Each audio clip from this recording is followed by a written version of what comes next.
Salut à tous, c'est Pierre qui vous parle. Et oui, je change d'intro. Il n'y a pas de bienvenue dans le seul podcast sur OKC, etc. Parce qu'aujourd'hui, on est sur un épisode historique. Un épisode que, honnêtement, on aurait aimé faire le plus tard possible, mais qui allait arriver à un moment, vous vous en doutez. On va parler aujourd'hui du GOAT, on va parler de Russell Westbrook. Russell Westbrook qui a, il y a quelques jours, là, au moment où on enregistre, annoncé qu'il allait prendre sa retraite, que sa dernière saison aux Kings était sa dernière saison et que non, il n'allait pas signer en Israël comme j'avais vu passer ou comme tout le monde avait vu passer la veille de sa retraite, un truc improbable. Et pour parler de Russ, bien sûr, dans ce podcast qui va être un peu délié, un peu dans l'émotion, l'équipe habituelle maintenant. D'abord, Tom, comment ça va, Tom? Ah, c'est les émotions. C'est ces émotions. La retraite du grand Russell Westbrook. Bon, on a mis le maillot, hein, évidemment. Faut rendre hommage. Mais ouais, c'est la petite surprise de l'été, on va dire, avec la fin de carrière de le plus grand joueur de l'histoire d'OKC, ou pas loin, voilà. Mais bon, en tout cas, une figure extrêmement marquante d'OKC et de la NBA. Donc voilà, comme tu l'as dit, ça va être un podcast un peu, euh, un peu bazar, parce que ça va être un podcast émotif, on va dire. Ouais, tu utilises déjà, est-ce que c'est le plus grand joueur de l'histoire d'OKC? On en reparlera, on en avait déjà parlé, mais en On tout cas, verra. c'est l'une des figures les plus emblématiques ou la plus emblématique, ça, on va le redire. Et avec nous, bien sûr, Amaury, comment ça va? Bah, ça va très bien, même si forcément on a eu la nouvelle cette semaine et franchement ça fait bizarre. J'avoue que bon bah il jouait plus au KC, même il a joué au Sacramento, je vais pas mentir, j'ai pas regardé énormément de matchs de Russ la saison dernière, mais ça fait toujours quelque chose quand un joueur qui a joué autant de saisons, 11 il me semble, à OKC, part, et puis c'est un joueur qui a marqué l'histoire, vous avez dit, il est dans le débat, voire le favori pour être le meilleur joueur de l'histoire du Thunder, un joueur qui a représenté le Thunder, on va en reparler plein de fois. Mais ouais, forcément, le podcast émotion et les émotions sont encore présentes. Ouais, ça va être, oui, je pense que c'est pas l'épisode le plus joyeux, mais on va se souvenir de choses plus joyeuses en tout cas et de souvenirs qui auront marqué notre vie de fan. Je vais vous demander, messieurs, votre premier sentiment à cette annonce-là et à un moment où il a annoncé, mais je suis un peu attendu sur Russ, je pense, donc je vais quand même dire les miens au début. Comme je me définis comme un des plus gros fans en France, je pense sur lui et depuis longtemps. Je vous avoue que ça m'a fait bizarre. En plus, j'étais en train de faire plein de choses quand j'ai vu le tweet de Shams, etc. Enfin, même pas le tweet de Shams, le sien d'ailleurs, son annonce à lui, et après le truc de Shams. J'étais assez ému et triste parce que c'est mon joueur préféré all-time et sûrement qui sera jamais remplacé par personne qui s'en va. Et j'étais assez fier aussi d'avoir pu suivre sa carrière. Je sais pas si je me doutais que ça allait arriver maintenant. On commençait de s'en rapprocher de plus en plus. Ça peut faire sens dès maintenant, mais il avait peut-être encore une ou deux saisons dans les jambes. Mais on en reparlera peut-être. La situation de Russ et les trouver des équipes, etc. Ça n'a pas toujours été le plus simple. C'est pas le vétéran le plus facile à insérer dans un roster non plus. Donc voilà. Après, Russ, c'est le seul joueur qui m'a fait acheter des maillots d'équipes bien nulles, d'équipes que je n'aime pas forcément, puisque j'ai à peu près toute la collection maintenant, puisque j'ai commandé celui des Kings juste après. Donc j'ai tous les maillots de Russ dans toutes les équipes, donc il y a des maillots bien moches. Donc voilà, c'est un joueur marquant, c'est un joueur qui est en décoration dans mon salon aussi. Donc c'est quelque chose forcément qui marque un petit peu. Et voilà, je l'ai dit, c'est le joueur qui m'a fait tomber amoureux d'Oklahoma City. Et j'ai quelques anecdotes là-dessus qu'on redira ensuite. Mais s'il n'y a pas Russ, il n'y a peut-être pas ce que vous êtes en train d'écouter maintenant, concrètement. Il n'y a pas de podcast, il n'y a pas peut-être tout ça. Donc c'est un joueur qui aura marqué mon histoire de fan NBA et une partie de ma vie, en fait, dans les projets, dans toutes ces choses-là. Donc forcément, ça fait quelque chose de plus le voir sur le terrain, aussi de plus le voir en dehors ou en tant que personnage NBA, parce que ça, on va en parler. Au-delà du terrain où ces dernières années, on voyait de moins en moins. Je pense que, comme vous, je regardais de moins en moins ces matchs. Mais en soi, c'était une présence qui était toujours là. Et puis après, Russ, je pense que ce qui définit le mieux, c'est que c'est une expérience. On parlera de la saison 2016-2017, mais en fait, suivre Russell Westbrook toutes ces années, ça a été une vraie expérience dans l'intensité, de highlights, de matchs exceptionnels, de les voir légendaires, mais aussi parfois d'erreurs, de mauvais choix, de critiques. Ça a été des bagarres sur Twitter, ça a été des bagarres dans les médias pour lui, ça a été une vraie expérience. C'était pas le joueur le plus simple à suivre, le plus évident aussi à toujours soutenir ou toujours ça, mais c'est un immense joueur que NBA qui s'en va, et ça va faire un gros vide. Et on en reparlera aussi. quand on voit les réactions de tous les autres joueurs, des dirigeants, etc., de plein de choses, de tout ce qui ressort, c'est un joueur marquant aussi d'une ère qui est en train de se terminer. Et pour, bon, Amaury, ça te concerne moins, mais pour des personnes un peu plus vieilles comme Tom et moi, ça fait faire bizarre quand ils seront tous en aller aussi. Et c'est un peu l'un des premiers à s'en aller de KD, Harden, LeBron, Curry, etc. Donc, ouais, ça fait très bizarre en fait depuis l'avoir autour de la NBA, même si ça faisait quelques temps qu'il était plus trop dans des équipes compétitives. La dernière match de playoff, c'était à OKC, avec Denver d'ailleurs. Donc c'était il n'y a pas si longtemps que ça, mais ça commence un petit peu. Donc voilà. Tom, je te laisse y aller. Voilà, c'était un peu délié déjà mon avis, mais toi, comment tu as reçu la chose, on va dire? Premièrement, déjà, moi aussi, je suis un gros fan de Russ et je me suis mis à regarder la NBA grâce à Russ. Donc, je suis pas trop maillot de basket, etc. Alors, pour l'anecdote, j'ai une petite poupluche, Russell Westbrook, que j'ai galéré à trouver et qui ne ressemble pas du tout à Russell Westbrook. Donc, n'achetez pas ça. C'est vraiment une catastrophe. Ils ont mis un random mec métis, ils ont fait une poupluche avec, c'est une catastrophe. Vraiment, ça coûtait 40 balles, c'était un très mauvais achat.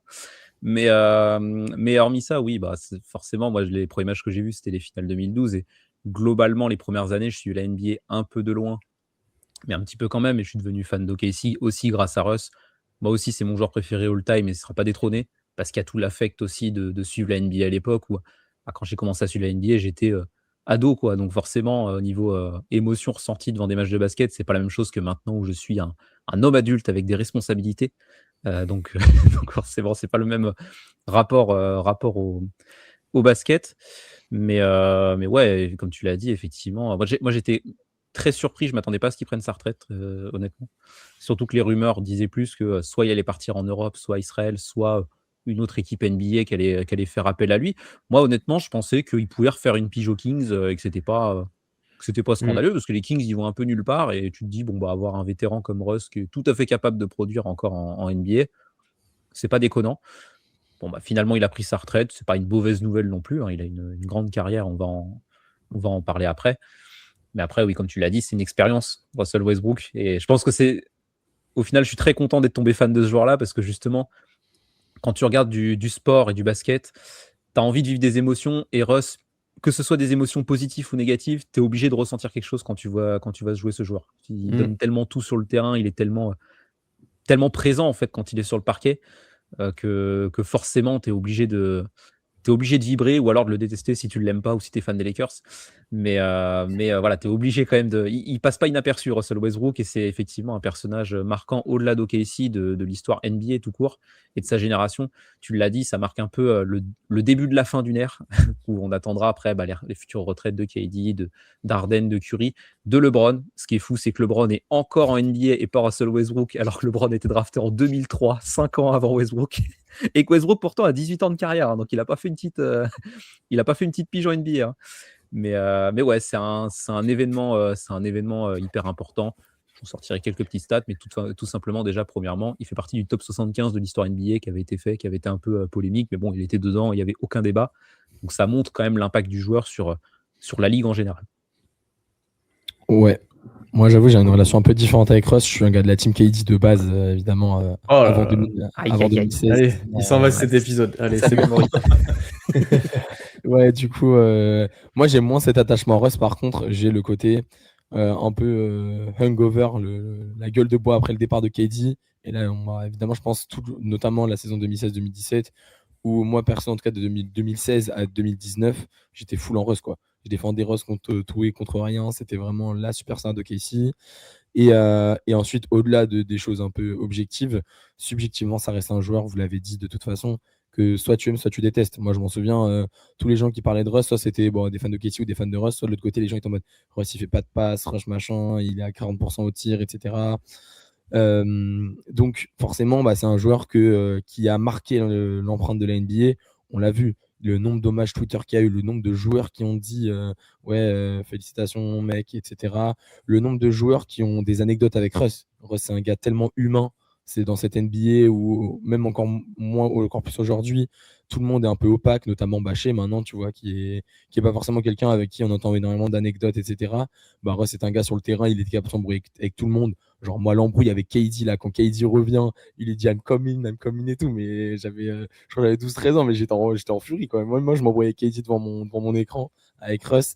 T'as envie de l'emmener avec toi, c'est un leader. En vrai, pour le coup, autant au niveau basket, d'ailleurs, il a jamais eu de bague, donc forcément, il y a des choses où on peut redire, des erreurs qu'il a faites, des mauvais choix. Voilà, c'était pas le joueur parfait, hein, c'était pas le joueur le plus clean, mais par contre, en termes de leadership, c'est quelqu'un qui a jamais lâché ses coéquipiers.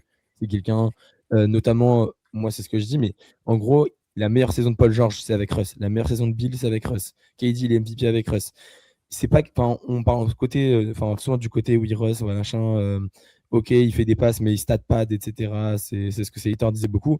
Mais finalement, il est quand même aussi capable de faire élever ses coéquipiers à un niveau que même eux n'ont jamais atteint avant ou après. Donc pour ça, je lui serai jamais reconnaissant. Et puis même au-delà juste en dehors du côté basket, mais le côté vie commune, tu sens que Rush, c'est un gars qui est apprécié par quasiment tous ses coéquipiers. Et il y a plein de tweets où les mecs disaient oui, bah forcément, vous entendrez jamais quelque chose de négatif sur Rust hors terrain, parce que c'est un gars qui a toujours porté, qui dans n'importe quel projet s'est engagé à 100%. Même aux Kings cette année, où franchement, bah, les Kings étaient nuls. Bah, Maxime Reynaud, il en parlait dans First Team, il a une super relation avec Rust, parce que Rust, c'est un gars qui a toujours essayé de le porter, qui voulait tirer le meilleur de ses coéquipiers et qui voulait faire progresser les autres.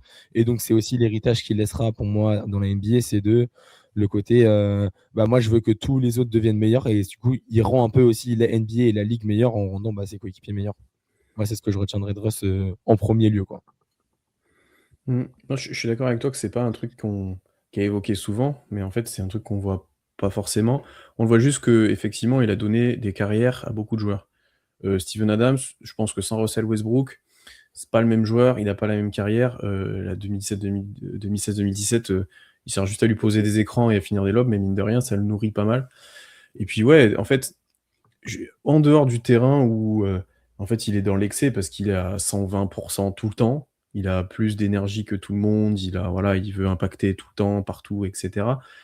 Dans la côté de ce qui ressort, c'est quelqu'un d'exemplaire en fait. C'est de la rigueur au travail, c'est toujours aider les autres, c'est toujours même que ce soit les coéquipiers dans la communauté, etc. C'est toujours voilà être le coéquipier le plus gentil, parfait. Il n'y a que les Lakers que ça s'est mal passé bizarrement, hein. Donc je suis pas trop surpris honnêtement quand t'es comme ça que ça se passe mal aux Lakers. Voilà, de tout ce qui est ressorti, c'est quelqu'un d'assez exceptionnel en fait. En dehors, c'est aussi quelqu'un qui est avec la même femme depuis très longtemps, contrairement à d'autres joueurs, qui est très stable, qui a investi dans plein de trucs. Voilà. Ça joue quoi, on n'est pas sur un Ja Morant qui passe son temps à se prendre en photo avec des dents en diamant, quoi. On n'est pas sur ce type de personnage, et c'est quelque chose qui, je pense, rejoint des qualités qui se perdent un petit peu des fois, et qui font qu'il est autant aimé au KC aussi. C'est quelqu'un de fidèle, c'est quelqu'un qui a toujours fait le meilleur possible pour son prochain, et je pense qu'il n'y aura jamais personne d'autant aimé dans l'Oklahoma que lui. Je pense vraiment que si un jour il se présente pour être gouverneur ou maire ou ce que vous voulez, il gagne. Mais même s'il n'a pas de projet, s'il n'y a rien, il gagne. Et d'ailleurs, il a encore investi, là, je crois, dans la communauté, pour ouvrir une équipe de foot à Oklahoma City. Je crois que dans le nouveau stade aussi, il a un impact, etc. Donc, c'est quelqu'un de très fidèle qui sait que Oklahoma est sa un peu deuxième maison ou sa maison d'adoption. Enfin, il y a plein de choses qui font cet attachement, et de cet attachement qu'on a vu, le nombre de gens, de fans d'OKC qui étaient extrêmement tristes à cette annonce-là, aussi de fans extérieurs, parce que comme vous l'avez dit, il provoque des émotions, en bien ou en mal. Tu peux pas rester neutre devant lui, que tu sois fan NBA casu, que tu sois fan hardcore, machin. Tu as forcément un avis sur Russell Westbrook, parce que c'est un joueur qui attire de la lumière que tu vois forcément. Et le nombre de personnes qui a dit qu'ils étaient devenus fans de NBA, un peu comme nous, Tom, hein, parce qu'ils ont vu Russell Westbrook. Parce que tu tombes devant un match de ce gamin-là à l'époque où il met des énormes tomards et des trucs sortis de nulle part. Tu dis, mais qu'est-ce que c'est que ça, en fait? Et je pense que ça restera une figure, et d'ailleurs, tout le monde l'a toujours dit pendant sa carrière, il sera plus aimé maintenant que pendant sa carrière, je pense. Que tout le monde en gardera beaucoup plus le positif maintenant, beaucoup plus de choses, et quand dans 10 ans on reviendra sur certaines stats, on dira attends, il a fait quoi là? Ah oui, d'accord, ok. mais ça, c'est pas normal, en fait, voilà.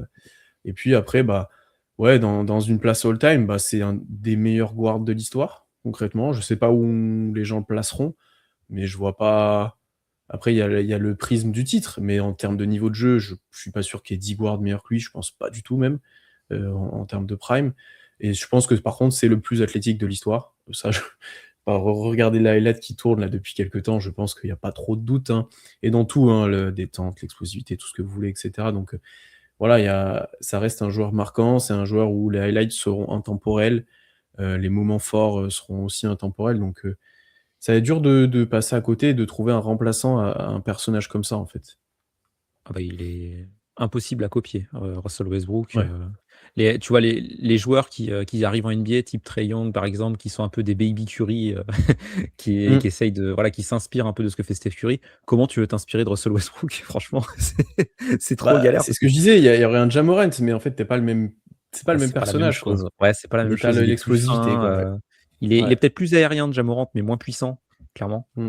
Donc ouais, il a un style inimitable, tu l'as dit. Alors, je pense que c'est un des guards les plus athlétiques de l'histoire de la NBA. Est-ce que c'est le joueur le plus athlétique de l'histoire de la NBA? Je sais pas, parce que même sur les ailes, quand tu vois des Dominique Wilkins, par exemple, dans leur prime, même Michael Jordan, hein, des Même mecs comme LeBron, ça, tu te dis: «Ouh là!» même C'est quand LeBron, enfin, il y a un moment, LeBron, hein, voilà, Bon, c'est quelque chose, hein. après, qu'est-ce qu'on définit par athlétique aussi? Parce que Steph Curry, c'est pas un mec qui monte Automar, mais par contre, le mec qui court partout, c'est un délire aussi en termes d'endurance, donc c'est aussi un athlète phénoménal. Mais ouais, en tout cas, oui, il a un impact énorme sur la ligue et effectivement, ouais, tu l'as dit, il y a eu pas mal de trucs hommages, même de gens qui le décriaient pas mal, qui font des hommages à Russell Westbrook maintenant. Tu as envie de leur dire: «Bon, ah, bon, c'est bien je gentil, mais» gardais cette petite mention pour la fin, mais oui, il y en a qui ont fait leur pain, pendant voilà, des années en critiquant et voilà. voilà, Et tu peux là, critiquer Russell Westbrook, on l'a dit, hein, c'est un joueur très mmh, clivant et cetera, mais bon, il y en a qui faisaient un peu leur beurre sur, Westbrook, ça oui, ça c'est tu ça. avais l'impression que Et maintenant, ils le font sur la c'était le pire retraite. joueur de l'histoire de la ligue, quoi. Ouais, C'est bon, à ouais. un moment donné, quand même. Mais ouais, puis pour revenir sur ce que tu disais sur la fidélité à OKC, c'est vrai que c'est ce qui est fou en plus, c'est que c'est pas du tout un mec de l'Oklahoma à la base. C'est un mec de Los Angeles, de la Californie, Russ. Il a joué à UCLA avec Kevin Love, enfin, même sur la fin de carrière, quand il va aux Lakers sur un trade, je crois, mais quand il va aux Clippers et tout, c'est qu'il avait envie de jouer aussi à Los Angeles, ça faisait partie du truc. Mais tu aurais pu Sacramento te aussi, hein. dire, Mmh. un mec comme lui, de Los Angeles, qui a même fait sa fac à Los Angeles, qui arrive à OKC, qui est, à l'échelle des États-Unis, le trou du cul du monde, hein, pour le coup. Bien sûr. C'est pas le même type d'endroit où vivre. Tu aurais pu te dire à un moment donné: «Ouais, j'en ai marre, je vais aller dans un plus gros marché, dans une plus grosse ville et cetera pour m'éclater» entre guillemets. Non, le mec, il est resté 11 ans à OKC et il est parti parce qu'il y avait une fin de projet, que ça avait du sens que Westbrook et OKC se séparent. Mais sinon, il y a jamais eu de 1 rumeur ou quoi que ce soit, de demande de trade ou même de pression sur le management. Non, ça même quand KD part en 2016, la question se pose même pas, en fait et tu continues avec Russ et c'est évident donc c'est un truc à mettre en avant. Je sais qu'on met souvent en avant la fidélité des joueurs, parce qu'ils ont passé toute leur carrière dans la même équipe et cetera. Il y a des joueurs qui ont passé toute leur carrière dans la même équipe et qui pourtant ont montré moins de Mmh. «fidélité à leur équipe» entre guillemets que Russ, qui est pas resté toute sa carrière, qui a fait quasiment la moitié de sa carrière en dehors d'OKC, mais où ça avait du sens. Là où il y a des joueurs qui ont demandé leur trade, notamment dans l'équipe où ils ont commencé et fini leur carrière.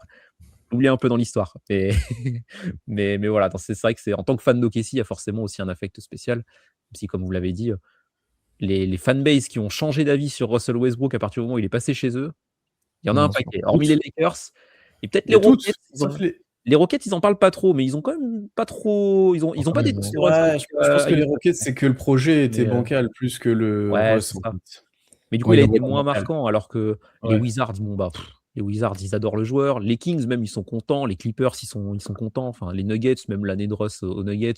Enfin, globalement, Mmh. les fans de Denver, ils kiffaient bien Russell Westbrook. Enfin, voilà, c'est un mec qui, globalement, quand tu l'avais dans ton équipe, bah, tu comprenais ce que c'était d'être fan d'une équipe avec ce joueur dedans, quoi. Tu comprenais ce que c'était de supporter Russell Westbrook et c'est un peu addictif, quoi. Non, mais les Rockets, en même temps, ils envoient une bulle horrible dans les playoffs. Enfin, je pense que Mmh. c'est pour Ouais. ça qu'il y a quand même cette relation. Alors que pourtant, le duo Harden-Russ, là, juste avant le lockdown de la NBA, c'était incroyable. Franchement, ça envoyait. Je crois qu'ils envoient plus de 35 points tous les deux en match. Ils détruisent Boston en prolongation. Enfin bref, ils sont vraiment jouables. Donc je pense que les fans des Rockets ont vite oublié cette performance alors qu'il revient de blessure dans la bulle. Donc pour le coup, il avait un peu ce côté excuse il n'avait pas de rythme. Westbrook, c'est quand même un joueur qui a besoin de rythme, qui a besoin on l'a dit, l'un des guards les plus athlétiques de l'histoire, voire justement, s'il n'a pas ce côté athlétique et qu'il revient de blessure, on voit qu'il remet un peu plus de temps à revenir que d'autres, par exemple, que ceux qui dépendent un peu moins de leur côté athlétique. Mais pour revenir à la relation Russ-OKC, je pense que Russ a beaucoup apporté à OKC. Je pense que OKC a quand même rendu les choses à Russ aussi. Et c'est pour ça qu'il est toujours resté fidèle. Je pense à notamment une vidéo qui a tourné là pas mal depuis la retraite, où je sens que c'est en 2013, où en gros il a raté 5 tirs d'affilée, il est vraiment horrible sur le match, et il se met à la ligne des lancers francs, et puis tout le monde scande son nom, etc. Et puis ça le remet aussi dans 2011, je son crois. match. C'est 2011, ok. Je 2011 crois que alors. plutôt, ouais. Ouais, c'est ça. Oui, t'as raison. C'est avant les finales NBA. Enfin, avant le run des finales. Et en gros, juste, ils le remettent dans son match. Et Russ, c'est quand même quelqu'un qui marche à l'émotion. On va en parler. Honnêtement, Russ, tu parlais de son côté UCLA. Russ, c'est quelqu'un qui a perdu son meilleur ami à 16 ans. En 2004. Donc forcément, il joue un peu au basket aussi pour son meilleur ami. Et c'est pour ça qu'il y a ce côté très émotionnel chez Russ. Il vit le basket beaucoup parce que du coup, son meilleur ami est mort sur un terrain de basket en jouant avec Russ dans la même équipe que lui aussi. Et c'était un meilleur joueur que lui d'ailleurs à l'époque. Donc aussi, je pense que Russ a envie de rendre ça. Et Russ est toujours quelqu'un qui a envie de rendre les choses aux gens, à ce que les gens lui ont donné. Et il l'a vraiment fait à OKC. En tout cas, moi, j'ai l'impression que c'est ce que j'ai eu. Et que lui, il avait aussi le sentiment de devoir se donner à 120% pour pouvoir donner à tout le monde. Et c'est pour ça que c'est un leader exceptionnel. C'est un leader qui, dès que quelqu'un baisse la tête, il lui fait relever la tête. C'est quelqu'un qui s'est jamais caché. Notamment, je pense, quand il met les 3 lancers en playoff. Encore une fois, je me souviens plus l'équipe. Mais que KD tourne le dos, là. KD s'assied, il tourne le dos parce qu'il a peur que Russ rate les lancers. C'est contre les Clippers. KD tourne le dos, etc. Il regarde pas. Mais Russ, il assume, c'est lui qui fait 3 sur 3 relancés. Et jamais Russ, lui, il aurait tourné le dos, etc. Je suis sûr que ça aurait été le premier à relever la tête de KD ou à relever la tête de n'importe quel joueur. Parce qu'on n'a jamais vu Rush abandonner un seul de ses coéquipiers, que ce soit dans les bons moments ou dans les mauvais moments. Donc c'est aussi pour ça qu'il y a cette relation avec OKC de fidélité, moi je vais te donner beaucoup, mais puis la ville va aussi lui rendre beaucoup. Et puis c'est un peu un cercle vertueux entre les deux. Ouais, puis tu l'as vu, franchement, quand il arrive à sa draft, c'est un gamin, il est tout fin. Il est réputé être un bon guard défenseur et c'est à peu près tout. Enfin, il y a des flashs, etc. Il a une tête, la tête de Russ, quand il arrive, c'est un bébé qu'on peut regarder par rapport à maintenant. C'est vrai qu'il y a eu 18 années qui sont passées quand même, ça se voit. Et tu vois ce joueur-là grandir, qui passe par des échecs, tu l'as dit, par exemple, cet exemple au lancer franc, des soucis de confiance, d'adresse, une équipe la première saison qui est cata, concrètement, hein, ce qui permettra d'avoir Harden. Et tu le vois grandir jusqu'à devenir All-Star en puissance avec KD, puis KD s'en va et ça devient l'ennemi numéro 1, et Russ, lui, à l'inverse, signe un méga contrat, mais il signe quand même à OKC, il est fidèle, voilà, c'est... Déjà que les gens avaient... Alors, je pense que tout le monde considérait quand même comme KD comme un meilleur joueur en soi, mais l'attache émotionnelle et l'identité de l'équipe était Russ depuis 10 ans. Donc à ce moment-là, en fait, ça a accentué ça et ça a créé un attachement encore plus fort. Puis après, tu as cette expérience, et on va y venir, de 2016-2017, qui est... je pense que c'est une saison, en tant que fan du Thunder, mais même de n'importe quelle équipe NBA, personne n'a pu vivre ça, parce que c'était un show tous les soirs, soir après soir, d'un seul joueur. Parce que, franchement, j'ai aucun souvenir d'highlight d'autres joueurs de cette saison-là. Il n'y en a pas beaucoup, et je suis retombé sur des stats aussi dans le clutch. Enfin voilà, on va reparler de cette saison-là en long, en large et en travers. Mais il y a un attachement immense qui est arrivé. Et quand le trade de Paul George arrive, au final, quand PG demande son trade, on se doute que cette fois, il va falloir le libérer, il va falloir le laisser aller, justement pour essayer de chercher cette bague qui manque à son palmarès. Et là, c'est plus de l'acceptation. Enfin, tout le monde est dégoûté, mais c'est bon, vas-y, Russ, cette fois, vas-y, va et va essayer de gagner une bague ailleurs, parce que là, tu es mal engagé aussi. C'est presque aussi... c'était presque une libération d'un truc, voilà, bon, vas-y Russ, on va reconstruire, toi tu vas faire les choses ailleurs, mais ça peut plus matcher, quoi. Et quand ça se finit comme ça pour deux équipes, je trouve ça assez fou, pour un joueur de cet impact-là, et qui restera autant aimé. Son retour à OKC sous Houston est beaucoup incroyable. C'est un des trucs les plus ouf que aussi, que ce soit la vidéo, les trucs, etc. Donc, non, il y a un attachement qui sera indélébile, ça se voit, la réaction des fans, des anciens joueurs, ceux qui demandent la statue, ceux qui demandent aussi qu'ils reviennent cette année au OKC, même pour un jour, on en reparlera. Non, il y a un truc... OKC, c'est Russ. Je Je pense que Shea, avec le double MVP et le titre, sera à la fin de sa carrière le meilleur joueur de l'histoire d'OKC. Mais OKC, c'est Russ de base. C'est pas, voilà, en termes identitaires. Quand les gens verront un maillot d'OKC vide et on leur dira qui c'est que tu vois dedans, enfin ceux de notre génération en tout cas, ils verront Russ, c'est sûr et certain, et je pense que ça durera encore très longtemps, quoi. Ouais, de toute façon, oui, la tâche émotionnelle, c'est ça qui fait la Ouais. différence. C'est vrai qu'il y a un grand écart entre Russ et KD là-dessus qui est quand même, qui est quand même assez phénoménal. Mais ouais, et puis en fait, la devise de Russ, c'est why not?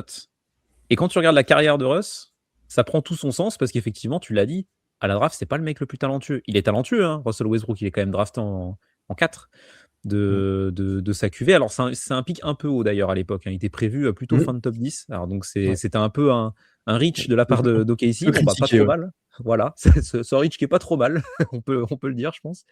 Mais c'était même pas le guard le plus talentueux, c'était Derrick Rose, quoi, qui était vraiment la star de la draft, etc. Bon, quand on regarde les carrières maintenant, alors pour Derrick Rose, il y a quand même des raisons de blessure qu'il faut mentionner, mais Russ n'est pas parti pour être le meilleur joueur de sa QV, le mec le plus talentueux, etc. Et pourtant, en fait, il a forcé son destin, entre guillemets. Effectivement, un mec qui est pas avare d'efforts, un mec qui soutient toujours ses coéquipiers. On le voit maintenant sur les déclarations après la retraite de Russ, même on le voyait à l'époque. Je me rappelle de Terence Ferguson, Alexa Brines, des mecs comme ça qui disent non, mais avoir Russ dans l'équipe, c'est trop bien. En gros, ça commençait à parler de Russ, pas que comme un top joueur, mais aussi un excellent coéquipier, voire même un mentor. Et c'est un truc qui s'est confirmé dans les équipes d'après. Tu en as parlé à Maury, mais Maxime Reynaud, je pense que sa saison rookie, avoir Russell Westbrook en meneur, ça a été un Régal. bonheur pour lui, quoi. C'était un régal parce que Russ, ça en parle comme un croqueur, etc. Mais c'est quand même un passeur exceptionnel, Russell Westbrook aussi. Enfin, un pick and roll avec Russell Westbrook, il y a un mec qui pose un écran.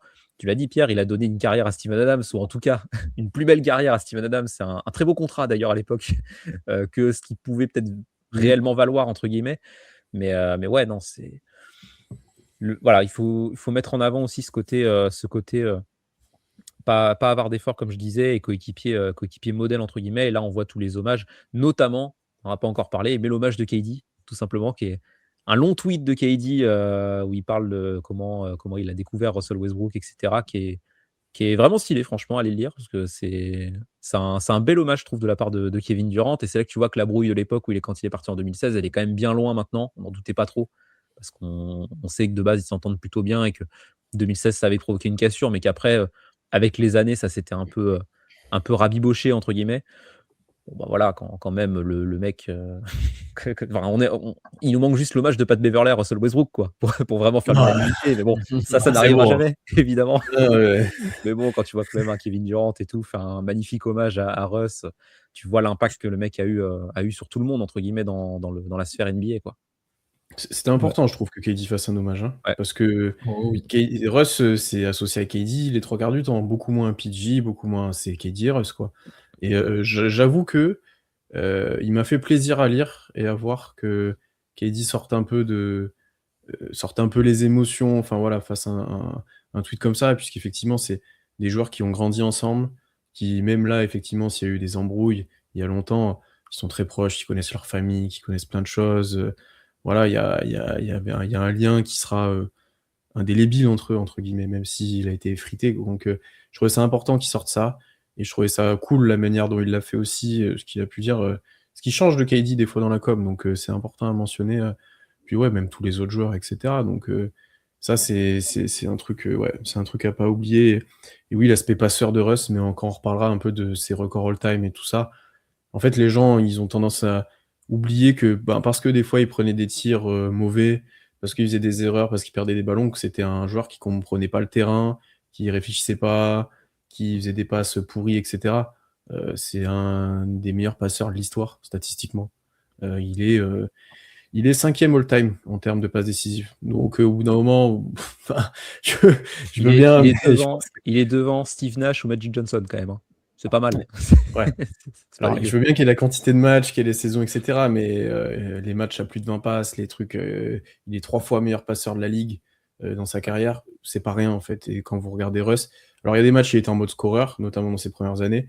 Les dernières années, notamment à Washington, quand il se met en mode passe, Oh non, il spam les passes décisives, c'est assez drôle. Donc, Non, il On y a plein de parlera, choses à pas on oublier. parlera de ses stats à Washington. Il y a des trucs Ah très ouais, rigolos ouais. qu'il a fait là-bas. Ouais. Oh, ouais, Franchement, putain de des... fou, hein. On va arriver à l'aspect stat et tout là. Amaury, est-ce que tu as peut-être d'autres choses à ajouter là sur cet aspect émotion? Ouais, non, non, moi, c'est vraiment le côté bosseur, le côté.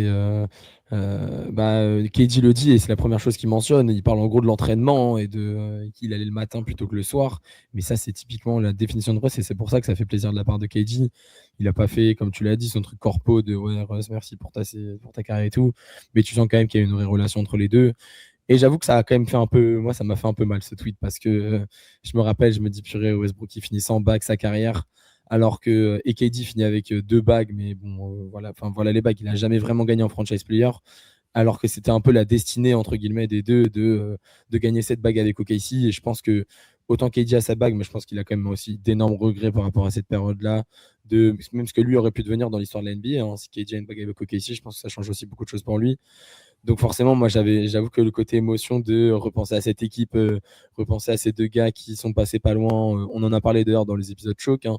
En 2013, après la blessure de Russ, machin, 2014-2015, on n'arrive pas, même si d'ailleurs 2014, c'est un match exceptionnel contre les Spurs au premier tour.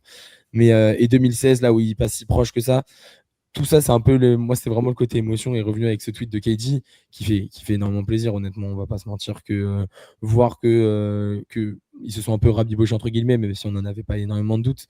C'est les joueurs NBA, enfin, en tout cas, nous, en tant que fans, on a énormément d'émotions devant les matchs, on déteste les joueurs, on aime les joueurs.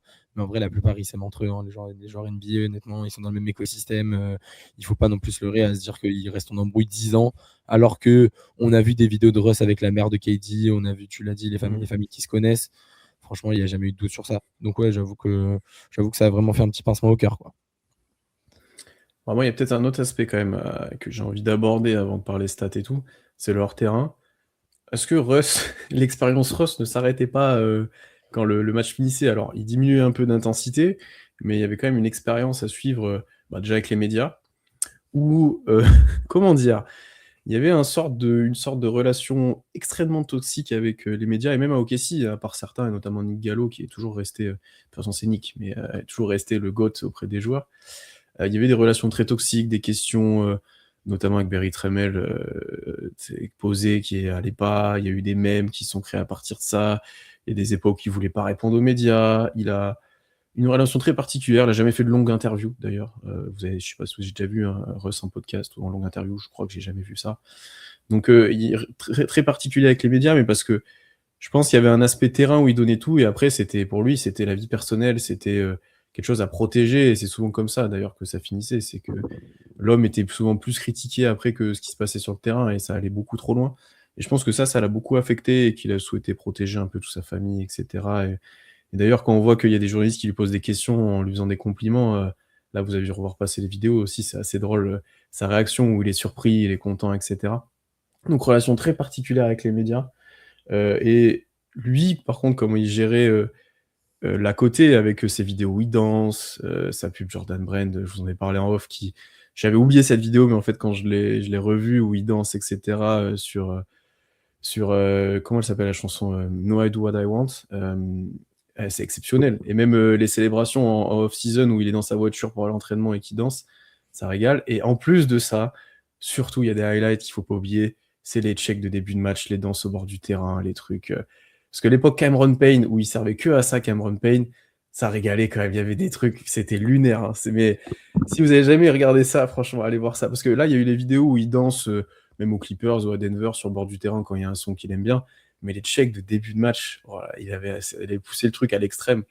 Et ça montre un peu aussi, je pense, sa personnalité où il est à 110% sur le terrain, mais à côté de ça, c'est quelqu'un de gentil, qui rigole, qui s'amuse, voilà, et qui est très jovial, et c'est ce qui ressort aussi. Donc, j'avoue qu'un des regrets, c'est de pas avoir pu le rencontrer. Bon, ça me paraît un peu compliqué, ça me paraît un peu improbable maintenant encore plus. C'est un des regrets que je peux avoir dans ma vie, qu'il y aura sûrement. Ou pas l'avoir eu en interview, même un truc comme on a fait avec Shea. Mais je pense que c'est quelqu'un de très intéressant, bien plus qu'il n'y paraît, et qui est discret sur certaines choses, mais très très intéressant. Après, comme tu l'as dit, s'il avait fait une interview pour We Are Thunder, elle aurait duré 1 minute 30, ça aurait été un short. Mais, Ah, mais mais je bon. prends, hein. Ah, mais je prends. Après, un short avec Russell Westbrook, il y a pire dans la vie, Ah, effectivement. bah, ouais. Mais ouais, pour rebondir sur ce que tu disais, c'est vrai que j'avais complètement zappé les checks avec Cameron Payne qui duraient quand Ah, même. mais les gars. Franchement, ça demande beaucoup d'investissement d'apprendre les checks avec tous les coéquipiers. Hein. Faut pas sous-estimer ça parce qu'il les faisait avec tout le monde. Alors nous, on parle plus de Cam Payne parce que c'était celui qui était le plus en vue et que Cameron Payne, justement, comme tu disais, il servait qu'à ça. Et puis il C'est durait une 30 légende secondes de le truc, Oklahoma quoi, City. surtout. 30 Le secondes, truc ouais. durait 30 secondes de danse, quoi, Ah ça ouais, c'est non, sûr. c'était d'une longueur. Je sais pas comment ils ont fait, franchement. Bravo. Ça montre bien la cohésion dans l'équipe parce que pour se rappeler de ce genre de check, faut être investi. Donc bravo. Mais ouais, c'est vrai que oui, pas le meilleur client pour les médias. Bon, c'est comme ça. Il y a des gens qui sont plus à l'aise ou des meilleurs clients pour les journalistes que Russell Westbrook. Mais bon, c'est vrai que sinon, à côté de ça, on n'a pas entendu trop de trucs sur Russell Westbrook. Il fait sa vie de famille Bah, tranquillou, j'ai l'impression. c'est Donc, ça, c'est sa tant vie de mieux. famille, ses investissements, la Why Not Foundation, Ouais. des 2-3 trucs d'investissement immobilier ou des trucs comme ça, en gros, mais c'est tout. C'est tout, son Ouais. histoire, voilà, mais c'est tout, en fait, tu as pas de il y a jamais eu un truc bizarre, un truc hors terrain, un tweet, un truc, il y a pas, Ouais, donc bah, c'est on va exemplaire s'en là-dessus, rappeler quoi. on va s'en rappeler exclusivement pour ce qu'il a produit sur le terrain et bah, Ouais. c'est bien. C'est Ouais, bien, bah voilà. oui, C'est suffisant. tu vois, Et à l'image de sa vidéo d'adieu, où il parle pas, en fait, dans sa vidéo, c'est c'est même pas Michael lui. B. Jordan qui parle et qui en fait, les images et le discours parlent pour lui et même il insiste plus presque sur sa mentalité que sur, ses stats en carrière et ça, je trouve ça Mmh. ultra pertinent. Ouais, et puis tu vois qu'il est que hors terrain aussi, il appréciait tous. Moi, je pense à au moment où il revient à Oklahoma City, là, avec Houston, la première fois où il va dire bonjour à tout le monde dans le stade, il fait des câlins à tous les membres du staff, même pas que les membres du staff, les membres qui prennent les stats. Il pensait à tout le monde. C'est un gars qui pensait vraiment de la première à la dernière personne, enfin, de Presti, en tout cas le GM, jusqu'à la dernière personne qui lui prépare les intendants, qui prépare les maillots, etc. Il prenait le temps de dire bonjour à tout le monde et puis tu ressentais aussi l'émotion quand il a été présenté. C'était vraiment quelqu'un de très émotif. Je veux dire, dans le côté basket, mais c'est vrai que par contre, avec les journalistes, bah justement, dans cette vidéo hommage, là, quand il est revenu Mmh. avec Houston, il y a notamment le What, où il y a Les vraiment danses, il y brandissement. a plein de trucs, ouais. Mmh. Exactement. Je trouve elle est très belle. Allez la voir, ceux qui la connaissent pas. Mais deuxième truc, moi les checks avec Cameron Payne, moi j'ai jamais oublié honnêtement. J'avais pareil, j'étais jeune et tout. Franchement, c'était trop marquant. Surtout celui contre Dallas, pareil, allez le voir. Celui contre Dallas, il est exceptionnel. Il dure 30 secondes et tu as des joueurs des Mavs qui passent entre eux et Westbrook, il les prend, il les pousse, il les sort du check et puis il continue de faire sa danse et tout. Et juste avant match de playoff d'ailleurs, hein, c'est pas le match de saison régulière en février, hein, c'est un match de playoff et le gars pense à prendre sa danse et tout. Enfin, franchement, c'est tellement rose comme vidéo celle-là. Bon, il fait ce qu'il veut. Concrètement, je crois que c'est mais d'ailleurs, je crois que c'est Charlie Villanueva et il a fait un hommage à C'est Russ ça. et il met cette vidéo-là, c'est assez drôle là-dessus. Revenons un peu plus statistiquement et palmarès sur, quand même la carrière de Russ. On va pas reparler de son jeu et cetera, tout le monde connaît. Mais au final, Russ, c'est un MVP, bien entendu, 9 fois All-Star, 9 fois All-NBA, 2 fois meilleur marqueur de la ligue, 3 fois meilleur passeur, 2 fois MVP du All-Star Game. Quand même aussi à mentionner Team USA, une fois champion olympique, une fois champion du monde, il aura pesé, c'est l'équipe de 2012 je crois, qui était, Ouais. je crois autant 2008 elle est légendaire, mais celle de 2012 aussi, oh là là, il y avait c'était très, très, très épais. Et après, bah, au-delà de ça, des stats historiques, bien sûr, record du nombre de triple-double, dans l'histoire, qui risque quand même d'être battu par Nikola Jokic, on va quand même Ouais, le dire, sauf profitons-en parce que ouais. là, mois de décembre, janvier, c'est fini. Ça arrive vite, hein. Donc ça, c'est sur le nombre de triple-double sur all time. Sur une saison, avec le record où il a battu Oscar Robertson à 41, un peu plus dur à battre quand même. Il a aussi plus 4 saisons de moyenne en triple-double, donc 3 à OKC, 2016-2017, celle avec PG et puis à Washington. Bien sûr, on va reparler de cette saison-là qui est souvent oubliée, mais parce qu'elle n'est pas OKC, mais attention à cette saison. Et il finit au final 14e all-time au nombre de points marqués, 5e aux passes décisives, 67e au rebond. Alors on dirait pas comme ça, mais en fait, il faut considérer qu'il fait 1m92, 13, que c'est un guard. Je crois que c'est l'un des premiers guards au rebond, C'est le premier, concrètement je dans ce crois. classement-là. Je crois que des noms 14e, ouais. des noms intérieurs, je crois que c'est des ailiers qui arrivent avec Larry Bird, des trucs comme ça, mais même eux sont derrière Westbrook, je crois. LeBron, ouais. Donc voilà, et 14e aux interceptions quand même. c'est un joueur ultra marquant de l'histoire. Tu l'as dit, Tom, au début, il était dans les 75, mais il est bien plus haut que ça dans le classement, hein. C'est un joueur ultra marquant de l'histoire qui a pesé. En vrai, on va en reparler. Il manque qu'un truc, c'est une bague. Parce que notamment le record de triple-double, c'était un record qui paraissait imbattable, impossible à battre. Le truc de Robertson qui datait de, je sais pas, 40 ou 50 ans, je sais plus, qui était impossible à battre, le nombre de triple-double, etc. Enfin, même de s'en approcher, d'oser espérer ça. Bon, il l'a battu sur des matchs légendaires. Il l'a fait en plus avec plus de 30 points de moyenne. Et si vous regardez ses pourcentages cette saison-là, eh ben, vu les tirs qu'il prenait, le nombre qu'il en prenait, ils sont très, très, très, très honnêtes. Donc non, cette saison-là, elle est légendaire. Et ce qu'il a marqué, rien qu'après cette saison-là, il est déjà très haut dans l'histoire, parce que ce truc-là, c'est un truc impossible à faire. Et il a reproduit ça. Donc non, je pense qu'en fait, ouais, il manque qu'une bague. Et je vais être honnête, alors, il y a deux aspects. Il y a la bague, il y a une partie où le jeu de Russ, en partie, fait que c'est compliqué de construire autour de lui ou avec lui une très très bonne équipe. Bon, à part OKC, où honnêtement, ils avaient l'opportunité, mais ça a été difficile. Il n'est pas tombé toujours dans des bonnes situations. Il n'a pas eu, enfin voilà, il n'a pas eu aussi de chance sur cet aspect-là, pardon. Et puis après, il y a eu l'aspect OKC où, si KD reste, est-ce qu'il peut avoir une bague? Peut-être. Est-ce qu'en 2013, il peut avoir une bague s'il se blesse pas? Peut-être aussi. Enfin, il y a eu des opportunités manquées, quoi. Donc c'est entre la malchance, l'opportunité manquée, et aussi quand même, oui, des limites dans son jeu où il prenait beaucoup de place. Le tir était souvent douteux, le tir extérieur, donc ça compliquait le pacing. Voilà, il y avait plein de choses. Donc ouais, c'était assez. Et après, vous avez peut-être à ajouter là-dessus, mais est-ce qu'il a eu vraiment une équipe adaptée à ses besoins autour de lui? Moi, je suis pas sûr non plus, quoi. Je sais pas. Je sais pas si tu pouvais gagner avec Russ en franchise player vraiment clair et net. En deuxième, je pense. Peut-être. Ouais, c'est ton 1B, quoi. C'est à l'époque où il y avait KD, bon, vu que KD avait le niveau 1A, entre guillemets, avoir Ouais. Russ à côté, bon, t'avais un duo de malade, hein. Mais après, c'est peut-être ça qui a manqué dans l'époque Paul George, hein. C'est qu'aucun des deux n'était vraiment au niveau d'être le meilleur joueur sur une campagne de playoff. Peut-être qu'ils étaient tous les deux en capacité d'être des lieutenants de luxe plus, mais qu'il n'y en a aucun qui était vraiment au niveau pour porter une équipe, jusqu'au titre en tout cas. Parce que Russ, comme on l'a dit, on va reparler de 2017, il a porté une équipe de clampins en playoff. Faut pas l'oublier quand même. Et pas qu'un peu, hein, parce qu'il y avait de l'avance au classement pour aller en playoff. Mais ouais, pour emmener une équipe au titre, il y avait des limites. Après, ça fait partie de Russell Westbrook. Tu vois, tu as parlé de toutes ces stats positives. Bon, il y a aussi la stat des pertes de balles. C'est le deuxième joueur qui perd le plus de ballons de l'histoire. Bon, le premier, c'est LeBron. Donc, l'usage joue aussi, forcément. Et LeBron, il a une avance de malade pour le nombre de turnovers. Bon, après, vu le nombre de ballons qu'il a, Le nombre de c'est saisons plutôt et logique. ouais. Voilà. Ouais, je pense que ça. C'est plutôt cohérent. Le troisième, d'ailleurs, c'est Karl Malone. Tu vois, c'est un peu. Il a eu plus de pertes de balles que John Stockton, ce qui est très étonnant. Mais ouais, au final, bon voilà, ratio assist turnover de 2. Donc en fait, c'est un mec qui jouait sur le volume, un peu moins l'efficacité.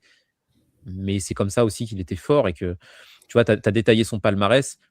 Ok, il est MVP en 2017, mais il a été 4 fois de suite dans le top 5 du MVP aussi. De 2014-2015 à 2017-2018, il quitte pas le top 5 du MVP. C'est un joueur majeur. Même quand il y avait KD à côté de lui, c'était un des tout meilleurs joueurs de NBA. Donc ouais, cette période-là, Russell Westbrook, il n'y a pas grand monde qui va le chercher. Et effectivement, ouais, 2017, c'est saison lunaire, quoi. Voilà, on a dit Russell Westbrook, c'est une expérience. La saison 2017, c'est une expérience sensation forte plus, quoi. C'était un délire total. Donc, puis comme tu l'as dit, le record le triple de moyenne, ça a été refait derrière, mais c'est lui qui a débloqué le truc entre guillemets, qui paraissait inatteignable. Maintenant, ça paraît tout à fait possible. Et il y a même des joueurs récents maintenant qui enquillent du triple-double, type Jalen Johnson, type Josh Giddey d'ailleurs, qui est, je crois, top 30 all-time en nombre de triple-double. J'ai vu ça, ou même top 20, je sais plus. Ce qui est assez dingue.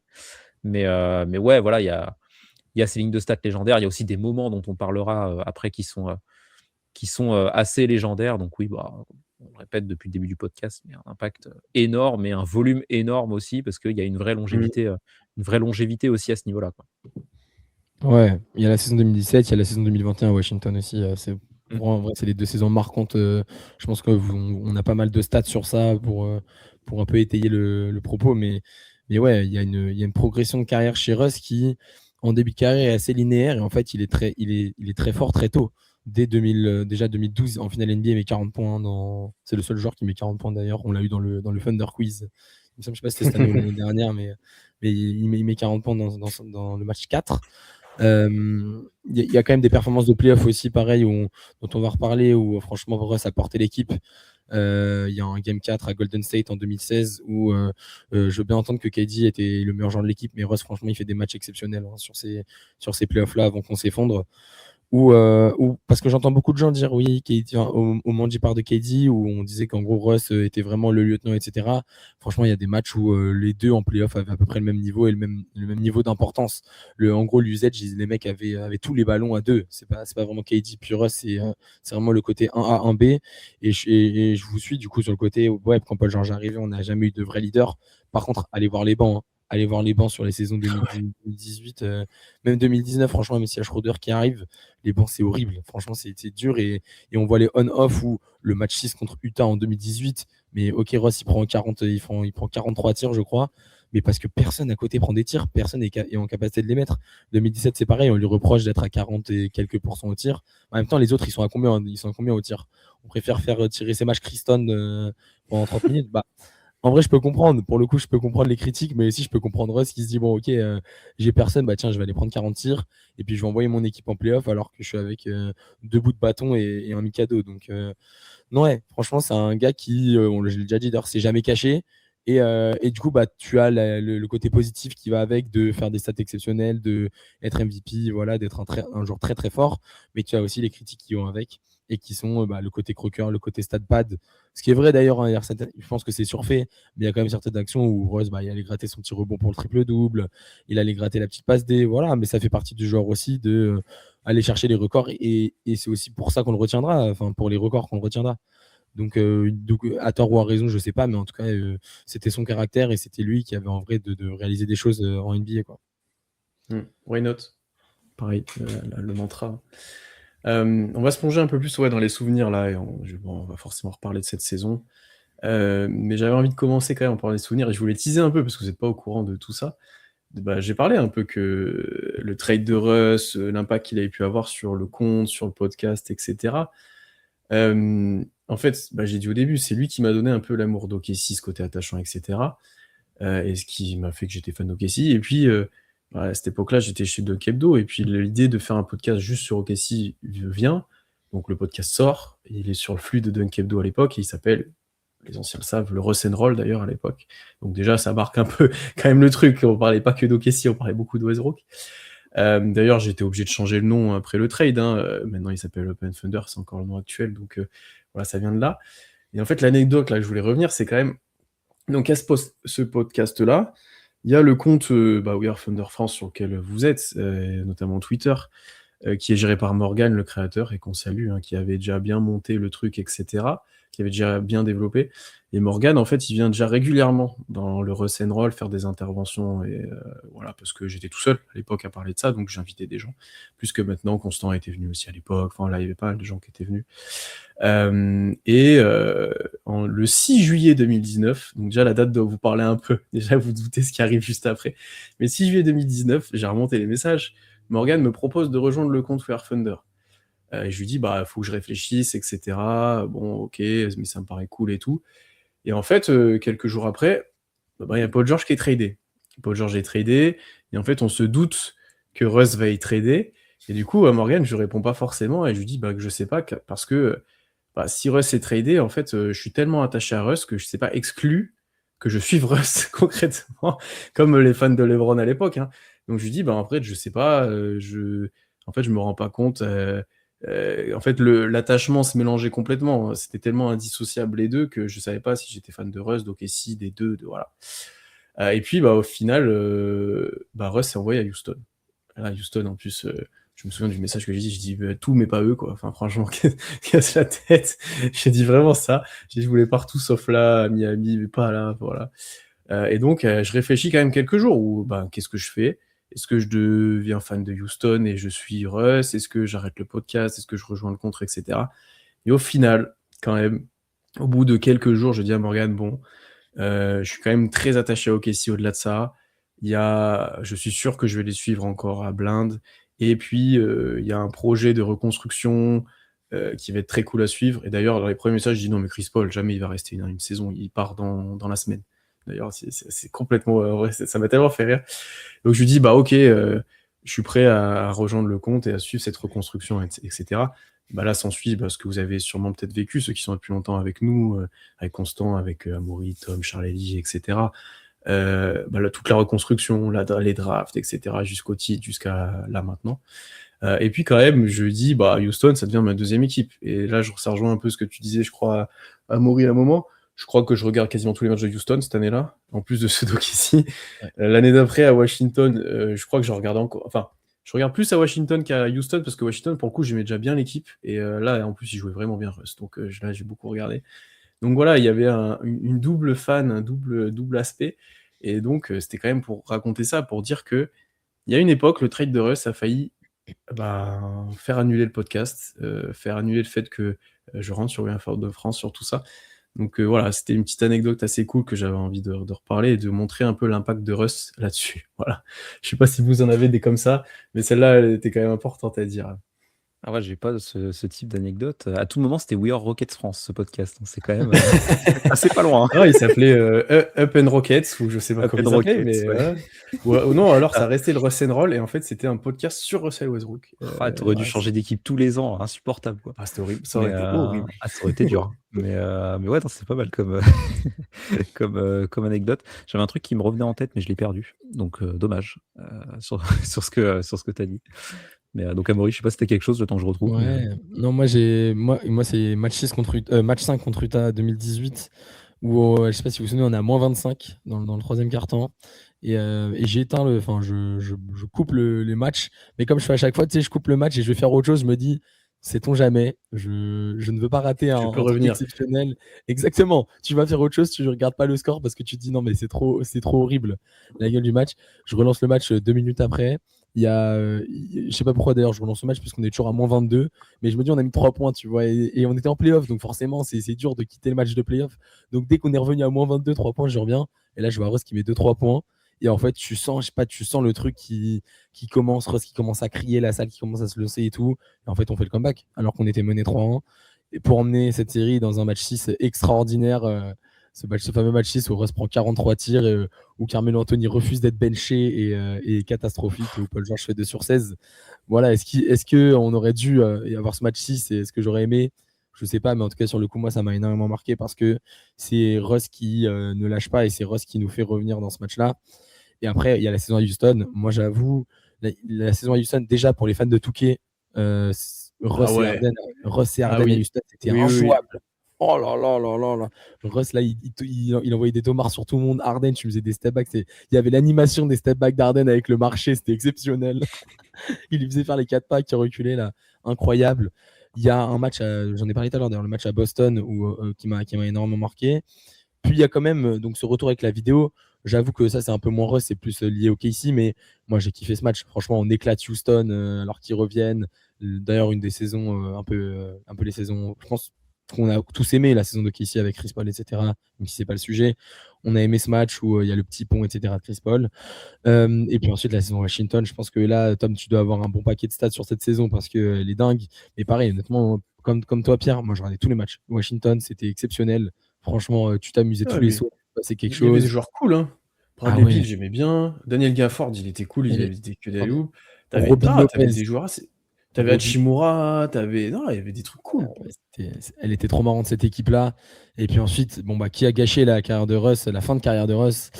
Une équipe qui joue en purple and gold, comme diraient les gens du pays, donc le Sam. Mais bizarrement, c'est la première franchise où ça s'est un peu mal passé. Et c'est un peu le début de la fin, même s'il y a un bon Clippers avec une bonne série de playoffs contre Phoenix où ils s'embrouillent avec Devin Booker. C'est encore une fois du Russ tout craché. Mais ouais, franchement, moi, que des souvenirs extraordinaires avec Russ, où en fait, tu as l'impression que c'est un peu tu vois, je comprends pourquoi vous le kiffez. C'est ton pote, quoi, Russ, sur le terrain. Le mec, il est tellement émotif, il y a tellement d'émotions que toi, tu es avec lui, il t'emporte dans le match, il t'emmène. Et puis, du coup, ça marque à vie, quoi, des souvenirs. Après, des fois, il te faisait péter les plombs, hein. Juste, des fois, des fois, t'en avais marre. Je peux t'assurer que des fois. C'est une expérience, mais il n'y a pas que les bons côtés. Quoi. Mais ouais, pour revenir sur ce que tu disais, Pierre, moi aussi, j'aimais bien les Wizards avant même que Russ arrive. Je pense que c'est lié au fait que OKC et les Wizards, c'était des équipes qui étaient déjà menées par des meneurs ultra rapides, un peu tarés. John Wall, j'aimais beaucoup à l'époque aussi, Ouais, et moi qui aussi. étaient des On est équipes un peu pareil, toi. imparfaites. C'est vraiment pareil. Ouais, et c'était des équipes un peu imparfaites aussi. Genre bon, les Washington plus qu'OKC, mais tu avais toujours ce côté un peu, ça déborde un peu et c'est pas très bien, c'est pas tout le temps contrôlé et géré, quoi. C'est des équipes où je pense que les fans sont très justement dans l'émotion, etc. Parce que c'est des équipes qui représentent bien ça. Donc c'est vrai que le Westbrook à Washington à l'époque, ça avait du sens, hein, pour le coup.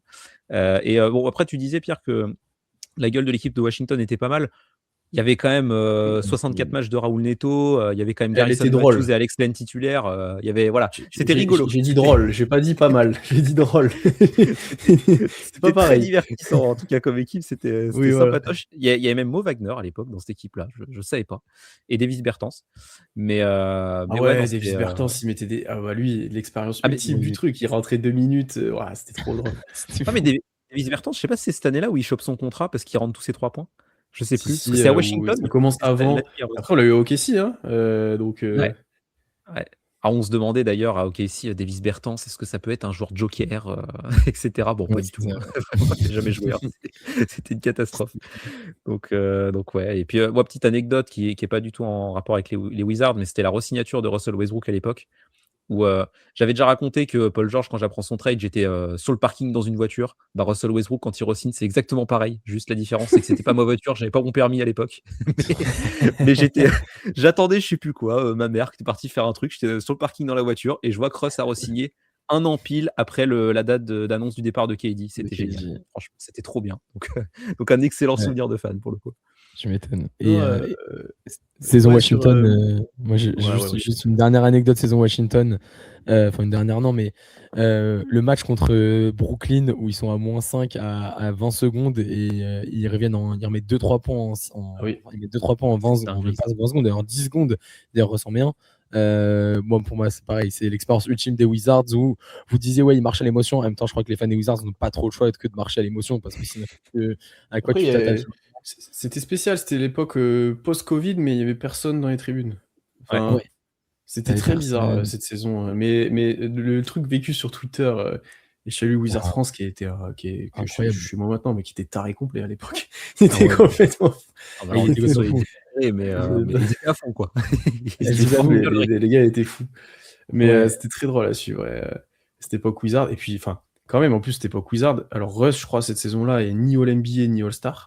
Ouais. Mais il fait un dernier mois où, en gros, il prend les 3 bouts de ficelle du roster, il les amène en playoff, concrètement, hein. Il tourne, Play-in. j'ai vu passer la stat, c'est genre 26, 11, 12, un truc. Il fait des matchs à 13 points, 26 passes, des trucs qui n'existent pas. Enfin, vraiment, c'est. Le dernier mois de Russell Westbrook, alors oui, il n'est pas All-Star et pas All-NBA, il est 11e du Ouais. MVP pourtant, alors qu'il tourne en 22-11-11 sur la saison. N'importe D'où le mec quoi. n'est pas All-NBA. Enfin, à un moment donné, je sais pas, il porte les Wizards en playoff, enfin, vraiment, alors que c'était une équipe pourrie. Enfin, j'ai pas compris. J'ai pas compris cette année-là.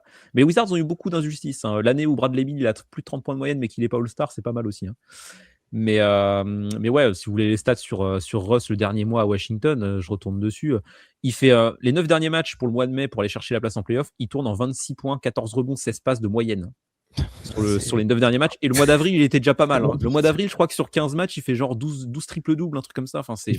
Il fait 14 triple-double en 17 matchs en avril. Ouais, voilà. Non, mais... alors, sachant qu'il faut quand même le dire, parce que les gens vont dire triple-double, machin, mais ceux qui sont pas au courant, Russ en triple-double, c'est 78% de victoire sur 80, 70. Ouais, et à OKC, à Houston, à Washington, partout. Donc, c'est quelque chose qui faisait gagner. Alors, vous allez dire que c'était peut-être contre des équipes faibles. Peut-être, mais ça faisait gagner. 80% de win ou 78% de win, c'est, je vais passer la comparaison, c'est les Pistons cette année, concrètement. C'est premier de conférence. Ah non, mais de toute façon, sur ce dernier mois et demi de compétition où il enchaîne les wins, il y a un moment où les Wizards gagnent 8 matchs de suite, comme ça. Et c'est là où ils font leur remontada pour aller en playoff. Westbrook, il fait triple-double sur 6 des 8 matchs. C'est n'importe quoi. Et en plus, il te sortait. Ce qui était rigolo, c'est que c'était tous les matins de match des Wizards, si tu le voyais pas en direct, tu voyais la ligne de stats qui arrivait et à chaque fois, tu avais genre un code Wi-Fi qui arrivait comme ça, genre 26, 17, 15. Tu fais les stats de Russ, très bien. C'était rigolo. Donc ouais, la saison Wizards, c'est peut-être ma saison préférée de Russ hors OKC d'assez loin. Hein. Franchement, Oui. c'était Oui. un délire total. Ils ont eu un avant-goût de ce qu'on a vécu en 2017. Profitez, fans des Wizards, on vous a fait goûter de ça. Ils ont eu l'apéro, quoi. Tu vois, et nous, on a eu le plat principal, ils ont eu l'apéro après, du coup, mais voilà, quoi. Non, mais puis, enfin, tu l'as dit, l'équipe, enfin, genre Bradley Beal, moi, déjà, j'adorais de base. C'était le joueur que je voulais absolument au KC. Il allait tellement bien avec Russ et tout. Tu mettais à côté de Russ et KD, oh là là, c'était légendaire. Enfin, non, c'était assez cool à suivre, effectivement. Ouais. Houston, c'était un peu moins cool. Et d'ailleurs, en plus, j'avais fait justement un podcast à un moment dans le Russ and Roll ou dans le Thunder, peut-être qu'il s'appelait à cette époque-là, où on parlait du trade. On parlait genre de CP3 à OKC et de Russ à Houston, et j'étais avec Rockets France, Rockets Nation. On avait beaucoup parlé de Russ. Les gens avaient un peu râlé, parce que du coup, on parlait pas trop d'OKC. Du coup, on parlait de Houston. Donc ça, c'était un peu, ouais. Et puis après, oui, même l'après Thunder, il y avait un tel attachement qu'on l'a suivi un peu tout le long et qui vivre quand même des expériences assez folles là-dedans quand même. Après, moi, j'avais envie aussi de mentionner le 10 décembre 2021, ça, vous savez pas pourquoi, mais je vais vous le dire, c'est parce que j'étais à Oklahoma City, c'était juste après le Covid, et j'ai vu les Lakers arriver à Oklahoma. Donc vous vous doutez, 10 décembre 2021, l'équipe du Thunder, c'était pas glorieux, il y avait Shea, il y avait Dort, bon, il y avait du Beasley, il y avait du Treyman, il n'y avait pas grand monde, on va être honnête, je crois, c'était une équipe un peu cata, il n'y avait pas eu de match, mais aux Lakers, c'était la fameuse saison maudite pour Russ, mais il y avait LeBron, il y avait Russ, etc. Pourquoi je mentionne ça? C'est parce que j'ai eu la chance de le voir jouer au moins une fois en vrai. Donc ça, c'est quand même la chance. J'avais un peu calculé ça parce que je pense que j'aurais tout donné, et même maintenant, je donnerais tout pour revenir au match de son retour au KC. Tu l'as dit à Maurice. Mais celui-là, au moins, c'était un petit bonbon où j'ai pu le voir jouer. En plus, avec LeBron avoir joué, c'est quand même assez cool aussi.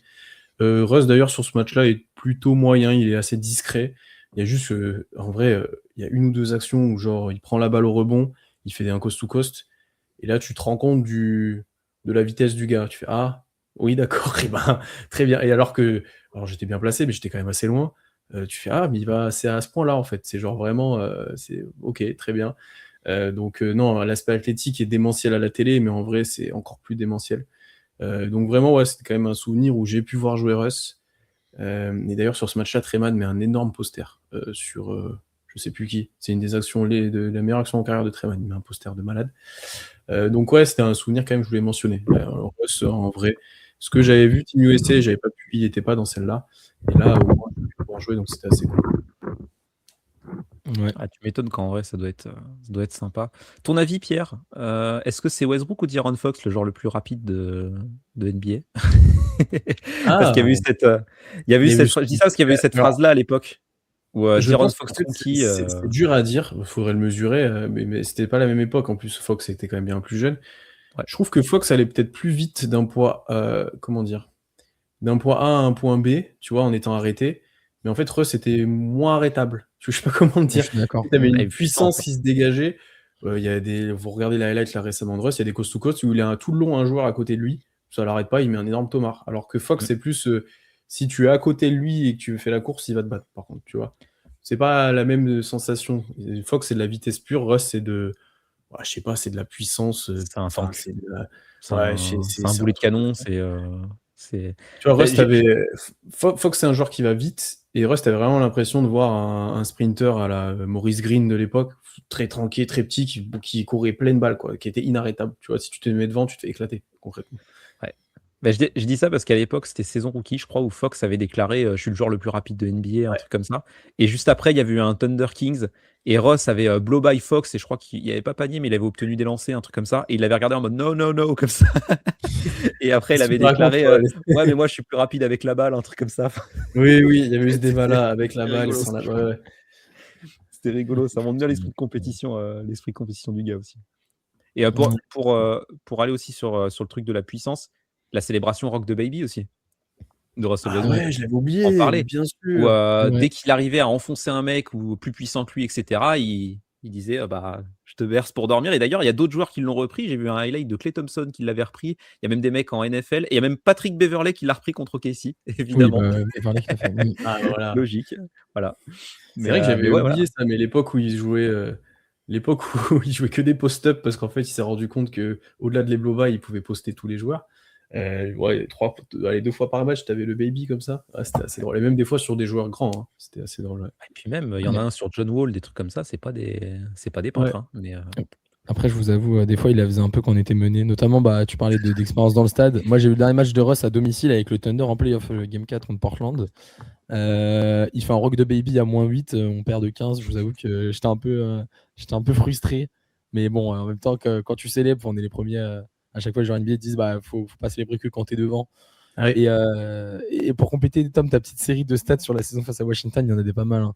Notamment le match où il dépasse Oscar Robertson. Donc, c'est un span de 26 matchs. Il fait 22 triple-doubles sur 26 matchs. C'est-à-dire qu'il prend 5% de triple-double.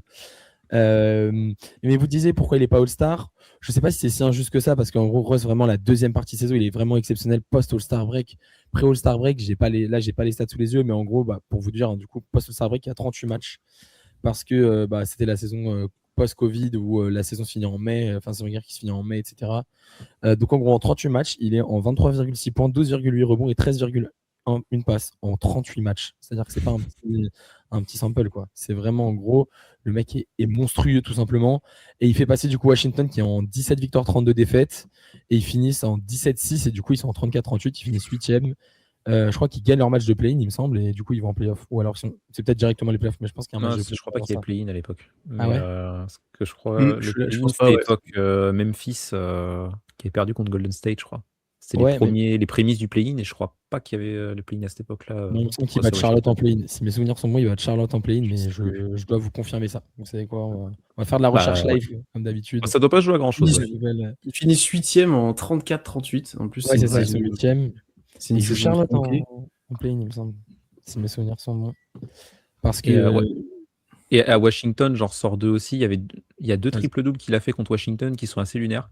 Il y a le 35 points, 14 rebonds, 21 passes contre Indiana. Ah oui, non, Et il a ça- fait un triple-double à 10 points, en 14 points, 20 rebonds, 20 passes. 21 rebonds, 24 passes exactement, contre Indiana aussi. Donc apparemment, c'était sa victime de l'année, Indiana. Mais vraiment, il y a des lignes de stats complètement lunaires où là, bah, ça m'a fait penser un peu à Draymond Green qui a fait un triple-double sans les points. Russ, il rate le 20-20-20 parce qu'il met pas les points. Tu fais bah, c'est quand même étrange. Horrible. Celle-là, elle est dingue. Ouais, mais 24 Ah, passes. saison délirante. Hein, de tu toute me façon. tu me fais une bonne transition, Tom, parce que moi, il y a un truc que je veux parler, c'est le 20-20-20. Parce qu'il y a un match où Russ fait un 20-20-20.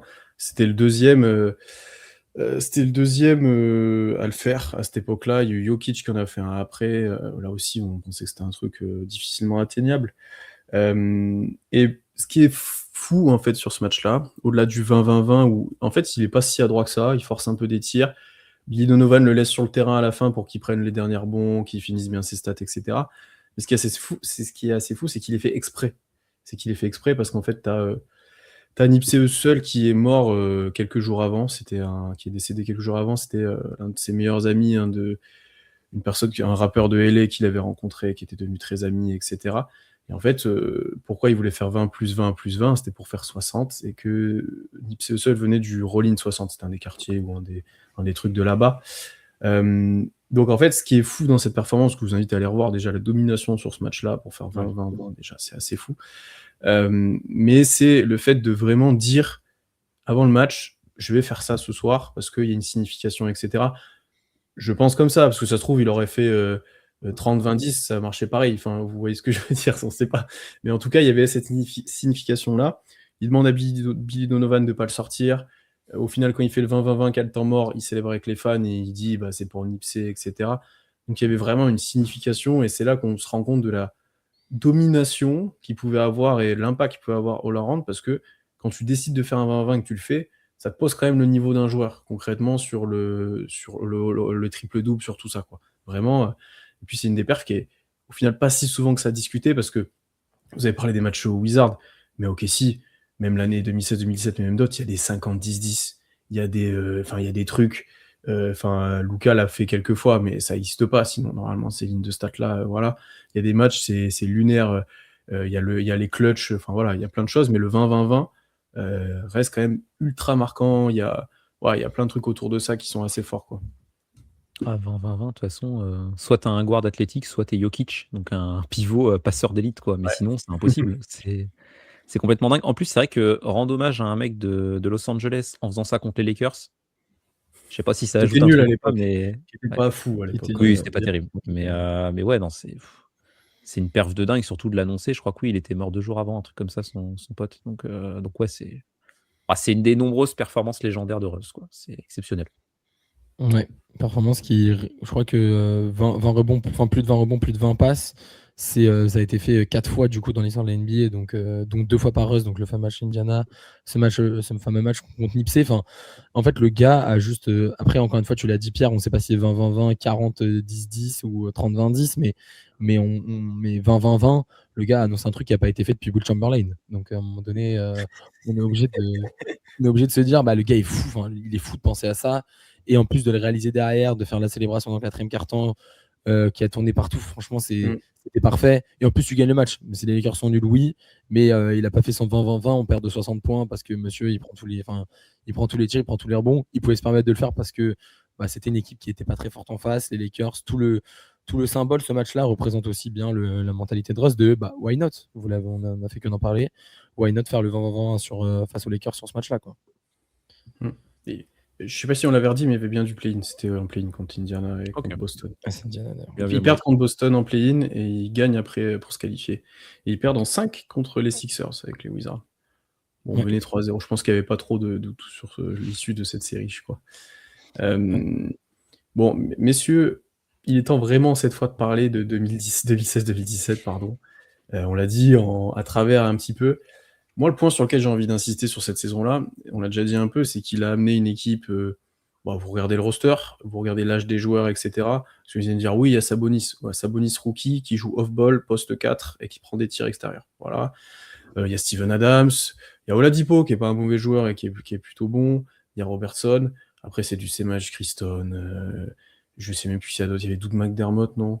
Il y avait Enes Kanter. Il y avait Il y a même Geoffrey Lauvergne cette année-là. Ouais. Ton deuxième et troisième option, c'est Oladipo et Enes Kanter, quand même, pour vous situer le truc. Voilà. Et Oladipo avant qu'il perce à Indiana. Donc il amène cette équipe-là en playoff déjà, et quand on voit les stats, vous savez, on râle souvent sur les stats de chez sur le terrain et hors terrain.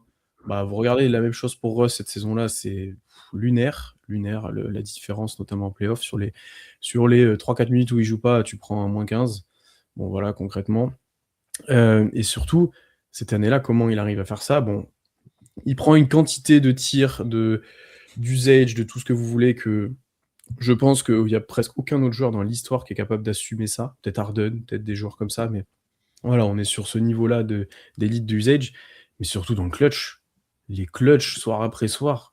Enfin, il y a des tirs au buzzer, il y a des paniers pour revenir, il y a des périodes où pendant 3 minutes, en fait, il n'y a que lui qui marque et il n'y a que lui qui a la balle. Sur cette saison-là, concrètement, il y a une stat qui est sortie.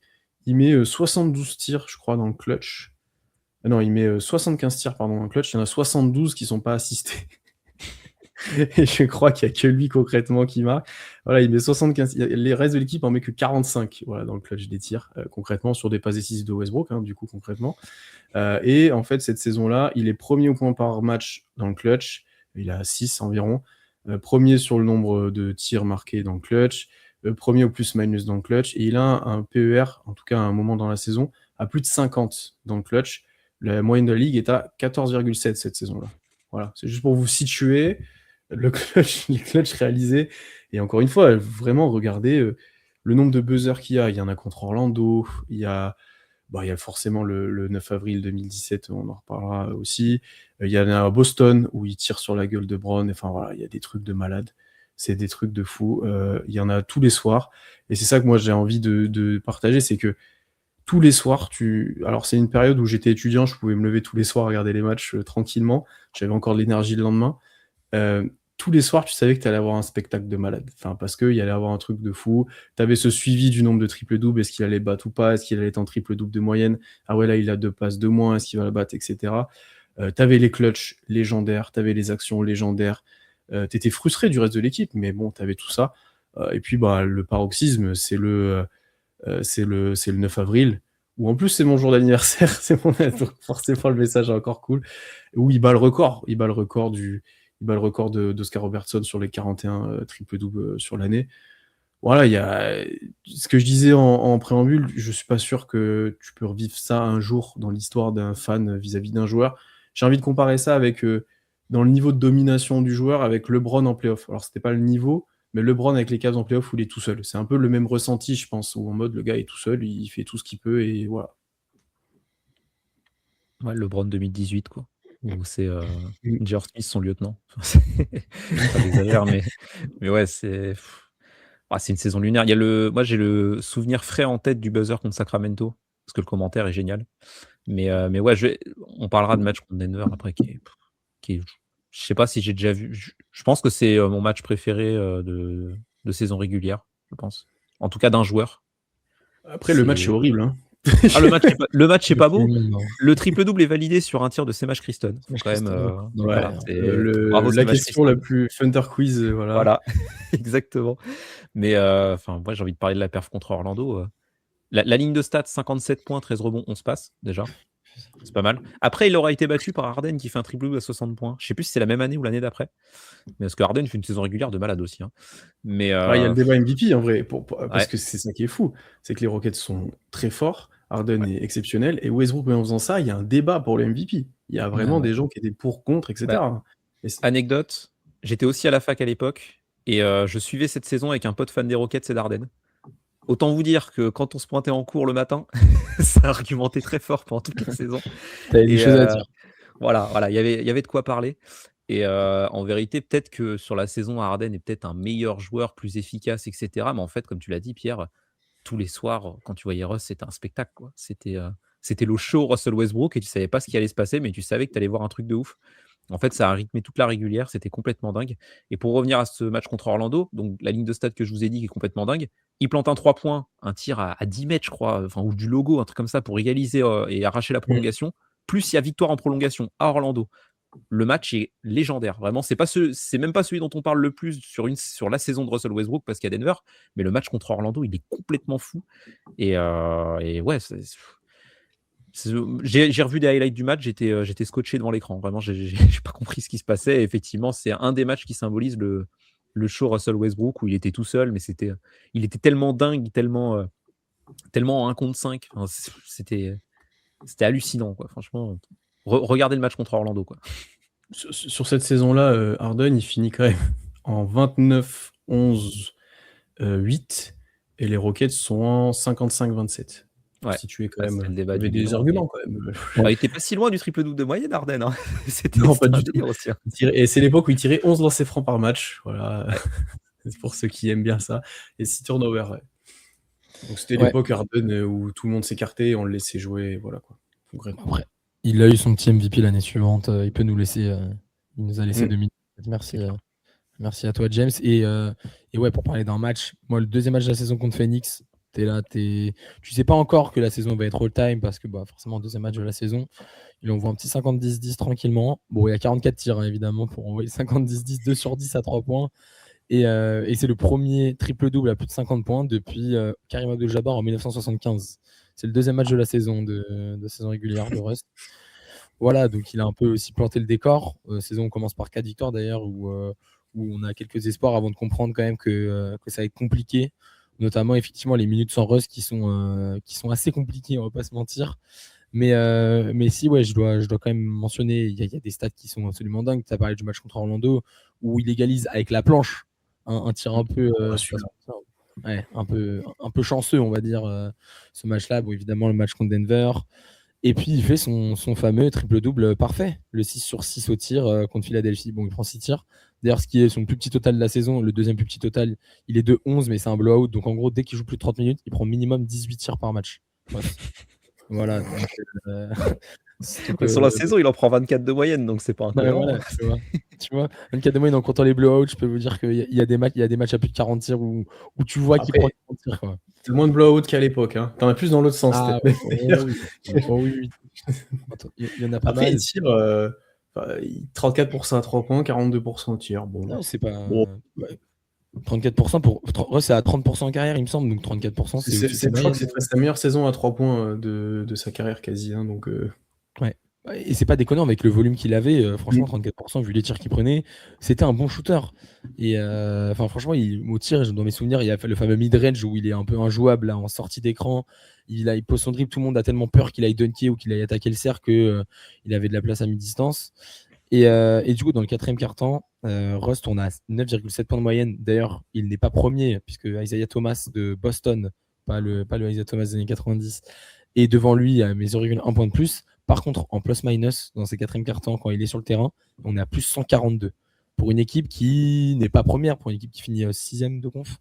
Donc, c'est pas l'équipe de Shea, le Thunder de Shea magnifique où tout le monde l'aide. C'est-à-dire que Russ, quand même, porte son équipe dans le 4e quart-temps. Et ça reste quand même une année où il a beaucoup été critiqué, entre guillemets, parce que son équipe gagnait moins de matchs que Houston, une équipe qui a fini 6e. Il y a eu très peu d'MVP qui ont. Enfin, je crois que c'est le seul d'ailleurs qui fait 6e de conférence et qui est MVP. Mais par contre, je pense que c'est pas de sa faute si le Thunder n'est pas top 3. Il a vraiment fait son année et il a porté l'équipe quand il était sur le terrain. Ça, il n'y a aucun doute. Bah, d'ailleurs, C'est vrai je que pense c'est. que c'est la dernière saison où son tir est pas cassé. C'est l'une des dernières. Vraiment cassé. Parce qu'après, son pourcentage au lancer franc commence de chuter. Tu as parlé du mid-range où il partait pleine balle, il s'arrêtait, etc. C'est une des dernières saisons où il est vraiment à l'aise et efficient dessus. Et t'as son pourcentage à 3 points diminue les saisons d'après. Son pourcentage au lancer franc aussi, tu sens qu'il y a quelque chose. Après, il y a eu des blessures à la main, il y a eu la vieillesse, il y a eu plein de choses. Mais c'est la dernière saison où c'est son prime, hein, concrètement, je pense. Et c'est vrai que tu m'y as fait penser, Amaury, la course MVP, le top 5 MVP 2017, il est costaud, hein, parce que Isaiah Thomas, King in the Fourth, qui est 5e du MVP, LeBron n'est même pas podium, parce que c'est Kawhi qui complète le podium avec Harden. Curry est hors du top 5. Enfin, c'est une course MVP qui est pas mal quand même, hein, parce que il y a eu des trucs assez légendaires. Et ouais, comme tu l'as dit, Isaiah Thomas, c'est pour ça que j'avais moins de souvenirs enfin, j'avais évidemment des souvenirs de Russ ultra clutch en fin de match, etc. Mais en fait, il a limite été éclipsé par Isaiah Thomas cette année-là, quoi. C'est assez fou. Ouais, puis lui, c'était tout le 4e quart-temps. Dans le clutch, Russ, Ouais, il c'est avait ça. presque plus de matchs. Et Isaiah Thomas, c'était vraiment. Il jouait qu'au 4e quart-temps, presque, limite. Ouais. Par contre, il était sérieux, Ah, on va dire. King of the Force. Ouais. Ah, c'était légendaire, Isaiah Thomas, à cette époque-là. On n'a pas eu le même suite de carrière non plus, même si Russ, c'était pas toujours joli. Isaiah Thomas, c'était pire. Ouais. Voilà. Est-ce que, messieurs, il y a d'autres souvenirs que vous voulez aborder un petit peu? Pas le 50-16-10 quand même. On en a parlé vite fait, mais en plus, enfin, la 10e page, j'ai dit pour Semash Christon. Donc déjà, c'est Semash Christon qui te valide ton record all-time. Bon, fallait le faire quand même. Mais le mec, pour finir la saison régulière, il planque un triple-double à 50 points pour battre un record et éliminer Denver de la course au playoff. Parce qu'on l'oublie, mais C'est pas la Denver, fin de la eux, ils saison jouent à régulière. fond. Hein. C'est pas la C'est fin de la l'avant-dernier. saison. C'est C'est l'avant-dernier. le avant-avant-dernier. C'est Mais il avant-dernier. qualifie. Ah, il y en avait deux après? En fait, il faut que tu gagnes pour aller en playoff assez sereinement. Et tu sais que le record va être battu là. Et d'ailleurs, on l'a pas mentionné, mais sur cette saison-là, ce qui est fou, c'est que les gens voulaient qu'ils fassent des triple-doubles et qu'ils battent le record. Donc typiquement sur ce match-là, ça célèbre comme si quand il bat le record et ça célèbre de ouf, quoi. Ouais. Ouais, il y avait eu le match, c'était un des matchs avant contre Phoenix où il avait essayé de forcer Ouais. un peu. D'ailleurs, la petite déclat de Russ que j'avais revu qui était rigolote où ça lui disait ouais, vous avez forcé les passes, etc. Il avait dit mais je shoot à 6 sur 25, tu veux que je fasse quoi? Enfin, je shoot super mal, tu veux que je fasse quoi? Que je garde la balle? Ça, c'était pas mal comme déclat aux journalistes aussi. Mais ouais, son tir qu'il envoie où il élimine Denver de la course au playoff en plus. Enfin, vraiment, il y a l'écart entre les deux où t'as OKC qui est comme des fous et t'as les mecs de Denver abattus complets. C'est leur fin de saison. C'est une perf complètement dingue. Bah, je sais pas pour vous, mais moi, c'est le souvenir principal de Russell Westbrook sur un terrain. C'est Oui. ce tir sur remise en jeu où le ballon qu'on lui donne, il est excentré à 10 mètres du panier. Le tir, il est dégueulasse. Il y a -2 et il te plante ça. C'est incroyable, quoi. C'est un truc de dingue, quoi. C'est un highlight de fou. Et en fait, et j'ai l'impression que tu sais que ça va rentrer. Tu sais Ouais. que, en fait, t'as tellement eu de trucs avant, tu dis, c'est sûr que ça rentre. C'est sûr que ça va finir comme ça et que ça va être. Alors, le gars était tellement en confiance de toute façon, les tirs qu'il Ouais, prenait. T'as l'impression que c'est un tir facile, entre guillemets, quoi. C'est un peu comme quand Curry prend des 3 points contestés. Tu sais, t'es pas stressé pour lui, quoi. Voilà, Ross, cette année-là, t'étais pas trop stressé quand il prenait des tirs, même casse-gueule, quoi. C'était Ouais. assez fou. Non, cet ATO, moi, il me fait penser aux ATO de Mark Daigneault parce que je me dis, purée, heureusement que c'est pas Billy Donovan qui dessine en playoff pour nous parce que je peux vous dire que le système, j'ai toujours pas compris ce qu'on essayait de faire. Ross qui fait des diagonales pendant 5 secondes pour qu'on donne la Il fait balle à ça, Adams. il revient comme ça. Vraiment, mais c'était C'est pas éclaté. compris. C'était éclaté. Il est éclaté, mais tu sais pas comment tu t'en sors avec un tir. Et puis même tout le quatrième quart, enfin pas tout les 5 dernières minutes du match, il est dingue. On doit être à moins, je sais pas, moins 10 peut-être, moins 8, moins 9, moins 10. Ross, il commence à il met un panier, il insulte Jokic. Je ne répéterai pas ce qu'il a dit, mais allez voir parce qu'on l'entend en direct. Hein. De toute façon, l'insulte de Ross, il hurle sur Jokic. Donc il met N1 sur lui. Jokic fait n'importe quoi d'ailleurs sur ce clutch. Après, il est jeune, hein. Mais il fait n'importe quoi sur le clutch. Ils prennent des tirs en fin de possession avec après 24 secondes de airball, machin. Et puis après, tu reviens. Westbrook met juste un layup pour revenir à -1 ou à -2. Et du coup, après, il y a ce fameux tir à 3 points absolument dingue où toute la délivrance de toute l'équipe de KC, tu vois tout le monde qui court, Westbrook qui saute, tout le monde lui saute dessus. Les supporters de Denver, même le stade est en train de hurler alors qu'on est à l'extérieur. Je voyais des témoignages de supporters de Denver qui disaient que même eux, ils étaient pour Russ, entre guillemets, dans ce match-là. Alors que pourtant, c'était un match important pour Denver. C'était un match de qualification pour les playoffs où il y avait quand même un contexte particulier. Donc pour moi, ouais, je suis d'accord avec vous. Franchement, c'est le souvenir ultime de Russ, de toute l'expérience. Russ de je ne lâche pas, why not, je réalise le triple-double. Le côté, moi, j'avoue vraiment l'insulte de Jokic, ça me fera toujours rire parce que le gars hurle à 10 000% sur le match. Tu sens qu'il a rien envie de lâcher et ouais, expérience ultime de Russ, honnêtement. Ouais. Ouais, Et la sur ce campagne de match-là, playoff après. Ouais, sur ce match-là, à côté de lui, il n'y a personne, mais comme en playoff. Hein, c'est la recherche d'un peu de soutien, quoi, vraiment. Parce que Victor Oladipo, il s'éteignait rapidement quand même. Hein. La Vraiment, saison de Oladipo au KC est pas si dingue, entre guillemets, quoi. Il y a Bah, en vraiment fait, eu un écart avec Indiana. si c'est ta troisième, quatrième option, ça va, mais c'était ta deuxième, quoi. Ouais, c'est le souci. C'est qu'après, tu reposes sur Enes Kanter, quoi. C'est c'est compliqué. Il jouait en sortie de banc, quoi. Enfin, vraiment. Enfin, ouais, c'était vraiment compliqué. Il y avait zéro spacing. Il y avait. Puis c'est Mash Christon, et je pense que c'est un des pires joueurs, pire backup que tu aies eu pour Russ. Vraiment cataclysmique. Un tir à 19% à 3 points sur la saison. On va dire que c'est un miracle qu'ils mettent le tir du record. Ouais. Ah oui. Norris Cole quand même. Hein. N'oublions pas Norris Cole, son passage à OKC à Gerbet. Qui était meilleur, mais qui pouvait pas jouer longtemps, qui avait plus de physique, quoi. Ouais, bon, on m'avait vendu Norris Cole, champion avec Miami. J'arrive, je regarde, oula, on en est loin quand même là.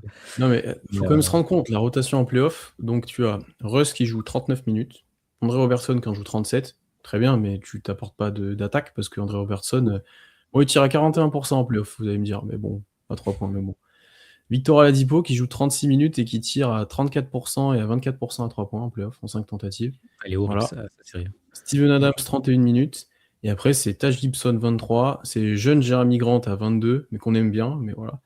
Et après, c'est Alex Abrines, 16. Doug McDermott, 13.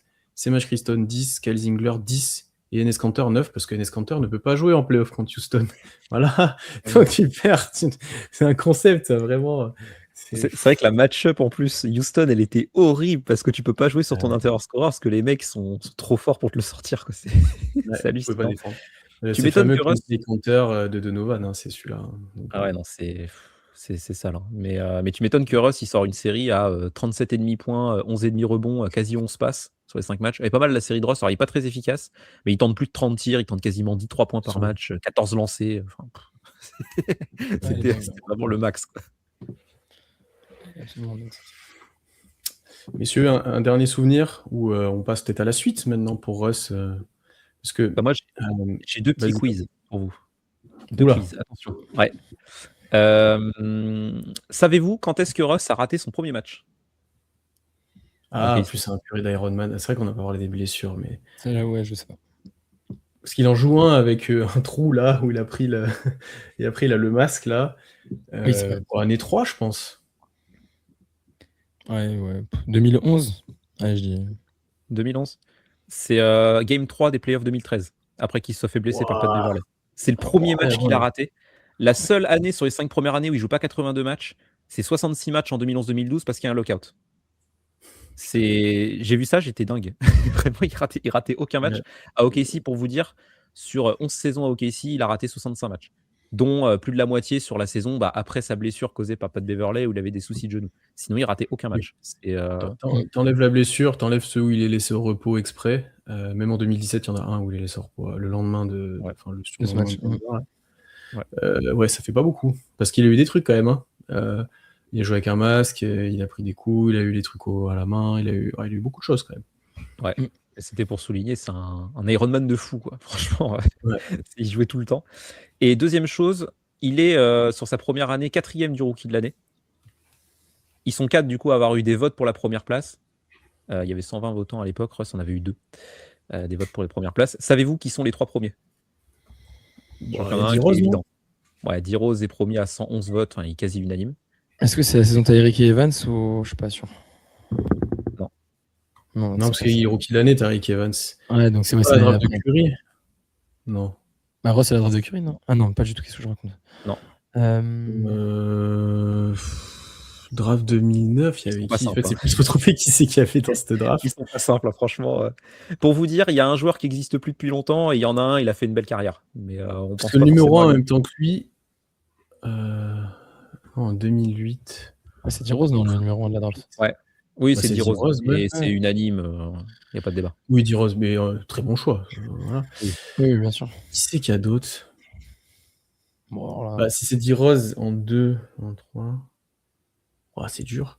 Alors, est-ce que Kevin Love, je sais pas s'il joue beaucoup, mais Kevin Love a joué avec Russ, donc c'est peut-être cette année-là. Kevin Love, il est pas. Il est même pas au rookie first team, je crois. C'est qui avant? En 2, ça doit être des mauvais joueurs. Hein. Le deuxième du classement, va falloir le sortir. Le troisième, il peut se trouver, mais il faut juste se rappeler qu'il a été drafté en même temps que Russ, quoi. C'est pas simple. Mais je sais que Russ a joué avec Darren Collison, mais je pense pas que celui qui est dans le classement du Roy. Là, il a un an de moins, Collison, non? Je pense qu'il a un an de plus. Collison, c'était pas cette draft-là, je crois. Mais c'était le backup de Darren Collison dans UCLA. Là, j'ai du mal à me souvenir qui a ce draft. Il y a D-Rose, c'est dur. Hein. C'est dur. Les 2 et 3 de draft sont terribles. Il y en a un des deux qui est dans le top du classement du rookie de l'année. Je saurais pas te dire. Ah si, il y a Michael Beasley, comme ça. Michael Beasley, il est pas dans le top 3 du rookie de l'année, il est juste après. Mais c'était lui qui était drafté top 3. C'est l'autre joueur qui est drafté top 3. Qui est un arrière qui a joué à Milwaukee notamment. Ah oui, Brandon Jennings. Non, l'autre. Oui, Monta Ellis. Milwaukee. Il a commencé à Michael Jordan. Qui a provoqué Michael Jordan. Jabari Parker. Non. Ah putain, je l'ai pas. Qui a dit à Michael Jordan, je vais te fumer en 1 Il est drafté par qui? Milwaukee, je crois. Attends, je vais regarder. Après, il a fait 8 saisons, il a eu des problèmes. C'était l'époque Larry Sanders et tout. Hein. C'était. non, c'est Memphis qui l'a drafté, pardon. Il a joué à Milwaukee en fin de carrière, mais c'est Memphis qui l'a drafté. Ah oui, O.J. Mayo. Ouais. Ah oui, c'est ça. Ouais. C'est ça. O.J. Mayo deuxième. Et le troisième, c'est un intérieur drafté au Nets. Ah, c'est Brook Lopez. Ouais. Brook Lopez qui est devant Russell Westbrook au classement du rookie de l'année. Mais, d'ailleurs, il joue encore, du coup. Il y a encore des joueurs quand même de sa draft qui jouent. Eh oui, il y a Brook Lopez. Là. Ouais. Et c'est peut-être tout d'ailleurs. Hein. C'est peut-être les deux seuls. Mais du coup, oui, en voyant ça, Ross était le 3e guard du rookie de l'année dans sa QV, ce qui est quand même complètement dingue. Faire O.J. Mayo, purée. Ouais. Ok, très bon quiz, Tom. C'est très dur à trouver. Ouais, pas simple. Hein. Dites-le en commentaire si vous les aviez, parce que pas évident. Ouais, en fait, c'est que ça commence d'être loin. À l'époque, tu pouvais t'en souvenir, mais là, ça commence de faire beaucoup de drafts depuis quoi. Du 18 drafts, quoi. Ça fait beaucoup. Ouais. Moi, j'avoue, j'ai des petits souvenirs en vrac, vite fait, si... Vas-y. Ouais. C'est roulable le podcast. De toute façon, là, celui-là, on s'en fout. Celui-là, et bah du coup, match dont j'ai déjà parlé avec les 3 lancers, mais le match contre les Clippers où on est à -7 à 55 secondes. Match ultra marquant perso de ma jeunesse, 2014, demi-finale de conf contre les Clippers, match 5. Je crois qu'il met 38 points. Ouais, il met 38 points. Et notamment, il fait partie de ce comeback où il met où en gros le match est fini, c'est OKC et tout, et les Clippers nous remettent un peu dans le match, et du coup il y a ce fameux 3 lancers à la fin où KD a le dos tourné et ne veut pas regarder Russ tirer les 3 lancers. Russ qui met les 3 lancers évidemment pour aller chercher la win. D'ailleurs, match où il y a un peu On va dire, il y a une sortie de balle un peu où l'arbitre il siffle pas faute, du coup il nous donne la balle parce qu'il sait pas trop quoi faire, il veut pas se faire insulter par le public notamment. Dans la série face à Houston, ce match 2 de 2017 où il met 50 points. Certes, il prend 44 tirs, mais le match est fou. Et au final, c'est pas un énorme blowout non plus. Il y a aussi, en termes de souvenirs un peu plus négatifs, on en a parlé de la blessure avec Patrick Beverley, honnêtement, qui change quand même pas mal le cours de la franchise. Ça, c'est un truc qui m'a marqué. Donc, le match que j'ai déjà mentionné, le match 5 contre Utah, il met 45 points, il y en a moins 25. Et puis, quand même, globalement, la série contre Golden State en 2016, avant les 3 derniers matchs, Russ, c'est fou. Le match 1 de Russ, le match 4 de Russ, c'est le meilleur joueur des 2 matchs. Donc, 2 matchs qu'on remporte sur les 3 qu'on va gagner dans cette série, malheureusement. Où Russ est assez dingue. Il enchaîne les lay-ups, notamment match 1 défensivement. Il me semble qu'il fait 7 interceptions.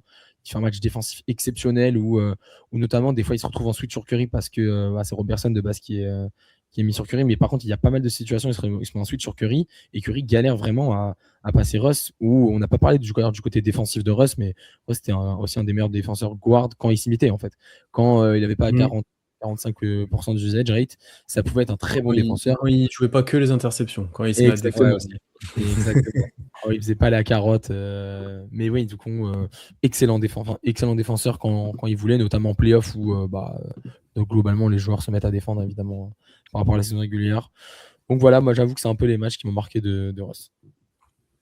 Ouais, le 1, il fait 7 interceptions, c'est ça. Il est pas très adroit. Par contre, le 3, il est déjà à 10 sur 19 au tir. Il pose un 30-12, 8 rebonds. Ouais.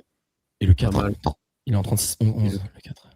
Et le 4, après, le 4, c'était le meilleur. Après, c'est le match où on est détruit. Mais... 36-11, ouais. 12 sur 27, bon. Wow. Oui. C'est Russ, quoi. C'est dit. 408, c'est ça, on va pas lui demander plus que ça. Ouais. C'est comme son match contre Utah, là, où il prend 43 tirs. En soi, il a 7 sur 19 à 3 points. C'est pas si mal. Hein. Mais, surtout que les gens voient ça, ils râlent. Mais en fait, quand tu vois le match, tu fais vas-y, joue tout seul. Quoi. Disons que Paul George à côté l'aide pas trop. Donc, il faut bien qu'il y en ait qui prennent des tirs. À un moment donné. Mais ouais, puis regardez le top 10 qui a été fait par la NBA sur Russ, les highlights. Il y a le poster sur Tonmaker où le commentateur il fait The Rim is crying comme ça. Il y a des commentaires. Il a été pourvoyeur de commentaires aussi qui ont été pas mal. Regardez pas un top 10, regardez un top qui dure 20 minutes. Enfin, il y a un top de la NBA qui dure longtemps, mais il date d'il y a 7 ans, donc il n'y a pas les derniers trucs. Mais ils feront peut-être un truc actualisé. Mais ouais, il y a plein de trucs. Dedans, il y a le fameux, c'est le Shamgot, je crois que ça s'appelle, le dribble où il part main opposée comme ça et il enroule le défenseur contre Phoenix complètement. Il fait la passe à Adams après, ouais. Il y a le shoot avec la faute en playoff contre les Lakers, là, où il se fait sabrer en contre-attaque et il marque quand même le panier et il hurle comme un dégénéré après. Ça, c'est un highlight de fou. Le poster est là. C'est le moment où ça marque la fin de l'ère Lakers et le début de celle d'OKC presque. En plus, cette action est iconique. C'est un highlight qui fait un peu la transition, c'est clair. Il y a le poster avec deux, trois rivalités qui m'ont fait rire, moi, qui me reviennent là. Et avec Embiid, incroyable, où quand ça va gagner à Philadelphie, il dribble comme ça, il le regarde en souriant, en disant comme ça là. Incroyable. Il y a un petit truc avec Rudy Gobert aussi. Il a dunké plusieurs fois sur Rudy Gobert et les célébrations étaient très très très vénères parce que je pense qu'il y a eu quelques trucs dans ces aspects-là. Bon, avec Beverley ou avec d'autres joueurs comme ça qui viennent de causes qu'on connaît. Hein, voilà, avec KD, t'en as parlé au tout début, je crois, à Maury, où ça s'est vengé au début un petit peu. Hein. Enfin, il essayait de se venger plutôt parce qu'on perdait quand même beaucoup contre KD au début. Voilà, mais en tout cas, il y avait un bif. Voilà, il y a eu quelques rivalités comme ça qui sont marquantes aussi pour lui, mais qui sont maintenant dans le respect. Enfin, même un Draymond Green, un Klay Thompson ont tous mis un message, pour les batailles menées, etc. Donc voilà, ça reste quelqu'un que tout le monde gardera dans le coin de sa tête, quoi, qui sera marqué, qui aura marqué tout le monde. La suite pour finir, messieurs, quand même. Donc là, on a eu les remerciements de tout le monde, le message de KD, etc. La franchise d'OKC qui a annoncé. Cette fois, je vous avoue, je défends leur com. Là, messieurs, vous auriez pu faire un effort, franchement. Vraiment. Franchement, j'espère que quand le maillot sera retiré, on va reparler, il y aura un truc vraiment cool parce que là, l'hommage était quand même très tranquille. Autant que Presti fasse une déclat officielle, oui, mais derrière, il aurait pu avoir quelque chose d'un peu mieux par la franchise. Mais globalement, là, ça va avec un petit ras-le-bol général sur la com de la franchise. On en parlait avec Tom en off avant sur les calendriers aussi. Il n'y a rien de fun, il n'y a rien de. Voilà. Ce serait cool d'avoir un truc un peu plus dynamique qui rajeunisse. Peut-être qu'avec la nouvelle salle, ça viendra. Voilà, donc il y a eu ça. Bon, la suite, d'abord, maillot retiré cette année, normalement. Logiquement. Je pense qu'il n'y aura pas trop de doutes. Jalen Williams a dit qu'il fallait que ça se fasse au premier match. Ça m'a fait plaisir aussi. J'aime bien. D'ailleurs, que tous les joueurs d'OKC actuels quasiment mettent un truc, c'est assez plaisant, quoi. Même Shea a retweeté Shea a première fois tweeté, depuis 5 ans pour remettre un truc de Russ. Ah Donc ouais, ça, c'est c'était dingue. plutôt cool. L'ovation quand Russ va revenir au Paycom Center. Bah, pour le maillot retiré, ça va être. Ça va être dingue. Ça va être dingue. Mettez pas le son trop fort parce que ça peut faire mal. Je pense que ça va être assez immanquable cette nuit-là Oui. à faire. Si vous pouvez être là aussi, si vous avez la chance de pouvoir y aller, allez-y. Faites-vous plaisir, je pense. Ensuite, Hall of Fame. Bon, pas trop de doutes non plus, je pense. Ça va. Ce qui fait plaisir, c'est qu'il y sera avant KD pour tout ça. Maillot retiré, Hall of Fame, il sera avant KD. Voilà, dans tous les cas, il y aura le débat KD Il n'y aura après. pas les débats, ouais. Ouais. Il y a le débat statut devant la nouvelle salle. Ça, j'avoue que le fait qu'il n'ait pas de bague, ça joue beaucoup dans le fait que peut-être que tu le mets pas. Moi, j'ai du mal avec les statuts. Mais c'est pas un truc que j'aime tout court. Okay. Mais ouais. Moi, ouais, je t'avoue sais que tu es un endroit dans la nouvelle salle où Ouais. il y a un truc sur Russ, où il y a une statue, mais dedans, où il y a un truc que tu peux. Mais devant, tu vois, à la Jordan, ou à. Je sais pas. Ouais, ou un Pourtant, genre de cadre, d'étoiles. Là. Bon, on va pas faire les étoiles Ouais. d'Hollywood Boulevard non plus, mais faire un truc comme ça, une référence visible, c'est évident. Mais ouais, une statue, je sais pas. J'aimerais bien qu'il l'ait, mais l'aspect titre fait Ouais, quand même c'est ça. que je comprends les gens qui Bah. disent bah non, du coup, mais je sais pas. Bah, l'aspect D'accord. titre et l'aspect t'as gagné après, hein. L'aspect Ouais, aussi où. Ouais, c'est ça, en fait, Ok, c'est ça. Franchement. Tu vois. Moi, je trouve que ça manque un truc en NBA, ça manque d'un. Tu donnes le nom d'une tribune à Russ, tu vois. Genre le Russ Stand, un truc comme ça. Et en fait, Ça, sur la tu peux, je tribune pense. Ouais, mais tu vois, on en parle très peu, alors qu'au foot, par exemple, enfin, nous, au foot en Europe, c'est quand même beaucoup Alors, plus. La tribune je pense que c'est américain, où en fait, Ouais, ils c'est ce que je me donnent dis. que des numéros et des. Parce qu'ils donnent des noms au stade, mais c'est du naming sponsorisé. Mais c'est vrai Ouais. que, par exemple, en Europe, toutes les tribunes ont un nom, soit d'un sponsor, soit d'un truc. Ça se fait pas trop là-bas, je crois. À part le wall aux Clippers, mais en fait, c'est juste parce qu'ils disent que c'est un mur. Mais en fait, Que c'est un truc de supporter. ouais, mais je suis d'accord avec toi qu'une tribune, sinon, ou un truc. Ah, t'es cool. Je sais pas. Mais parce que tu vois, tu mets une statue de Russ. Si Shea gagne une autre bague l'année prochaine, tu la mets où la statue de Shea? Tu la mets à côté, tu la mets. Tu vois, c'est. J'avoue Enfin, que. faudra attendre la fin de sa carrière pour qu'elle soit faite, de toute façon. Non, Ouais. bien sûr, non, mais pas directement, mais je veux dire, à la fin de sa carrière, on aurait le même débat. Moi, j'avoue que je suis plutôt contre, parce qu'en plus, c'est pas la salle de Russ. On va recréer une nouvelle salle où Russ, c'est quand même la pique. Tu vois, si c'était la pique, peut-être je me serais dit, ok, pourquoi pas. Dans la nouvelle salle, je me dis, fais-lui un truc à l'intérieur, un truc dédié, j'en sais rien. J'avoue que je suis pas marketing, je ne travaille pas dans le marketing, donc je sais pas, mais il y a moyen de faire un truc dans le stade ou un espace dédié à Russ, ou le Russ, j'en sais rien, le Russ Space, le Russ Stand, le Russ machin. Mais la statue, c'est peut-être un peu trop, d'autant que tu as déjà ton maillot retiré. Enfin, je trouve qu'il y a quand même pas mal d'hommages qu'on va faire à Russ avant ça. Ouais, la tribune, c'est peut être cool.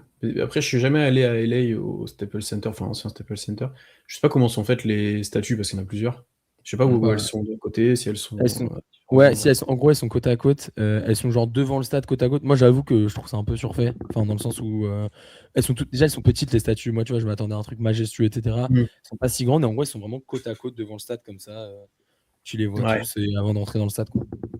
Mais la tribune, c'est cool. Franchement, la tribune, ça serait. Le tribune, plus un musée dans le truc. Un musée, j'entends un espace où tu as des highlights, tu as les maillots, tu as des trucs, tu as les célébrations. Vas-y, faites un atelier où il y a de la musique et ils dansent comme Russ, tu vois, et tout le monde doit danser. Ouais, c'est clair. Vraiment, c'est clair. Genre, au lieu de faire des courses de bébé à la mi-temps, tu fais des courses de meilleur check, tu vois, un truc comme ça. Ouais, un truc. Mais... un truc comme ça. Il y a moyen de faire des trucs en vrai, mais c'est vrai que la statue, ça porte à débat et tu l'as bien dit à Maury. Il y a eu le titre après et c'est une nouvelle salle en plus, donc je sais pas, c'est plus la salle légendaire. Donc à voir. Je pense qu'il y a des gens qui vont nous dire mais si, il faut une statue, nanani. Je sais pas. Mais moi, je pense à un truc, c'était l'équivalent, alors le seul équivalent que j'ai trouvé, c'est genre le prix du combatif du jour au Tour de France, là, où tu as le mec qui a été en échappée, etc. D'avoir un peu le mec élu par les fans à chaque match, genre le Russ Hustle Award, un truc comme ça Russell du Ward, match, un truc comme ça, comme ils Ouais. font dans les vestiaires avec le meilleur défenseur du match, un truc comme ça, Ouais. où ils ont créé des ceintures et tout, là, dans certaines équipes. Avoir un Stylé, truc en pour fait. les fans, tu vois, où tu crées le Hustle Award du match, ça peut être pas mal en vrai, de mettre Tout le le nom monde de Russ vote et là-dedans. tout. Ouais, ça peut être stylé. Pourquoi pas? Ouais, la petite animation de temps mort là où tu dois créer le plus fort possible. Tu sais, on passe à la caméra et Hyper après. stylé, ouais. Ouais. Ouais, en vrai, il y a 10 000 trucs à faire, mais il faut exploiter un peu ça. Bon, Ouais. son maillot sera retiré, ça sera super beau, ça c'est sûr et certain. Mais il y a d'autres choses à faire autour et j'espère que. En vrai, l'équipe de com, je sais pas. Enfin, c'est pas au-delà de l'équipe de com, c'est la stratégie de com. Enfin, c'est beaucoup plus large que ça. On va pas tirer sur une personne. Mais il y a des fois c'est très bien et des fois c'est moyen, quoi. On a parlé de la vidéo quand il est revenu, elle était sublime. Mais tu vois, même pour le titre, pour différentes choses, ça dépend. Tu vois, il y a des différents trucs, quoi, et différents avis sur ça, quoi. La parade Ouais. était cool, les discours aussi, mais bon, est-ce qu'il y a eu des vidéos, des trucs? Ouais, je sais pas, il y a du dynamisme à apporter quand même. Mais là, c'est vrai que l'hommage de Russ, c'était pas fou. C'était une image classique. C'est ça. Pas de retrait de maillot, il va falloir faire quelque chose. Que... Oui, il y a le maillot de Nick Collison qui a été retiré, mais là, c'est la première grande star de ton équipe à laquelle tu vas rendre hommage. Il faut faire un truc bien, quoi. Non, là, faut un truc de ouf. Faut que ça soit un truc de ouf. Faut que tout le monde chiale à la fin, au début, après, enfin, faut que ça soit. Je pense que Russ va pleurer pleine balle, par contre, je pense aussi. C'est pas impossible. Vu le discours du MVP 2017, c'est pas impossible. Ouais. Est-ce que vous pensez que son maillot il est retiré aux Lakers ou pas? Ah, on pourrait Pas dire. mal. Est-ce qu'il y en a d'autres qui. Les Wizards pourraient, mais il a pas duré assez longtemps. Ah, quand C'est Il a que fait eux, un an. Il a fait Les autres équipes, t'as les Clippers, il a fait 2 ans, mais il a Ouais, tu sais pas quoi. joué assez longtemps, quoi. Par contre, les gars, pour KD, franchement, ça va être un sacré débat. Ça va être exceptionnel, hein. Où il est retiré, quand, enfin, ça va être. Ouais, c'est vrai que KD, Bah, non, parce qu'il n'y a mais pas que OKC, Golden State, Ah, est-ce Golden que State, Brooklyn? ouais, moi je pense qu'il Brooklyn, le Après, ils retire. n'ont pas de titre, mais Mais Brooklyn, personne. je pense pas. À part Je nous, sais je pas. pense que personne le retire, hein. Si c'est quelqu'un le retire, c'est nous, hein. Les Warriors, ils le retirent pas? Je pense pas. et 2 titres de MVP des finales en termes de palmarès, en tout cas, il a les arguments, mais c'est vrai qu'il y a la Il faudrait manière. voir, tu vois. J'ai pas la stat, mais quel joueur a fait 3 ans dans une franchise et le maillot retiré là-bas? Je sais même pas si on a un. Après, il y a des Ouais, mecs qui non. retirent celui de Jordan alors qu'il a jamais Oui, joué, hein. voilà. Je compare C'est pas, vrai, mais. Tout est possible finalement, mais voilà quoi. Miami qui retire Jordan, bon, ok, les gars. Oui, ça c'était un peu. Ouais. Autant LeBron, c'est plus clair. Toutes ces équipes vont le retirer, concrètement. Peut-être à part les Sixers, sauf s'il voilà, fait sans gagner les critique. Sixers. Ouais, encore. Mais Mm. ouais. Bon, on verra ça, on aura ce débat-là une autre fois. Dernière question pour sur Russ. Il y a pas mal de gens qui ont dit oui, ok, si aurait dû le re-signer, c'est irrespectueux, il y a un roster spot, au moins signez-le un seul jour, qu'il finisse sous le maillot, etc. Est-ce que ça, en vrai, c'était envisageable? Est-ce que c'est quelque chose que vous auriez fait? Bon, à titre personnel, en tant que fan, évidemment que j'aurais voulu Crossing. J'avoue que ça fait 3 ans et que je me dis, ok, allez, viens faire une année, machin au fond du banc. Mais en vrai, quand c'est un monde professionnel où c'est des contrats signés, on peut pas, on n'a pas de roster spot ou quoi. On aurait peut-être Si, pu le faire, mais on en a un, mais je veux dire. Mais est-ce que je sais pas, j'avoue, je sais pas comment ça marche les contrats d'un jour. Je maîtrise pas je l'ai pas. Ah ouais, Je bon, maîtrise pas alors ouais, CBA, celui d'un jour, je sais pas comment ça ouais, marche. tu Ouais, vois, tu le signes et tu le cut en gros. Bon, ok, mais tu le payes à qui? Enfin, je sais pas, j'avoue que ça doit être un peu galère à mettre en place. Mais je pense que c'est pas grave. Je pense que tu auras son hommage pour le maillot retiré. Ok, tu peux le faire signer un contrat d'un jour, mais bon, ok, il a fini avec OKC. Moi, personnellement, ça aurait pas changé grand chose a posteriori. Non. Par contre, j'avoue que la petite année de Russ à OKC, j'aurais kiffé, tu vois. Mais à partir du moment où il prend sa retraite, bon, bah, faut qu'il la prenne en tant que Wizard, en tant que Kings ou en tant que Thunder. Bon, c'est pas très grave, il aura son maillot retiré. On lui fera la vraie célébration. Et puis, dans le cœur des fans et dans son cœur à lui, je pense qu'il n'y a pas moins d'attachement à Oklahoma City que s'il avait signé un contrat d'un jour. Ouais. Ouais, je sais pas, c'est Kyle Lowry qui a eu ça, je crois, récemment, un Oui, contrat d'un c'est jour vrai. pour sa retraite. Mais ouais, je sais pas. Moi, la dernière année de Russ à OKC, je m'en fiche un peu parce que j'ai pas envie que ce soit une année où on se dise ah ouais, il est cramé, fait chier quoi.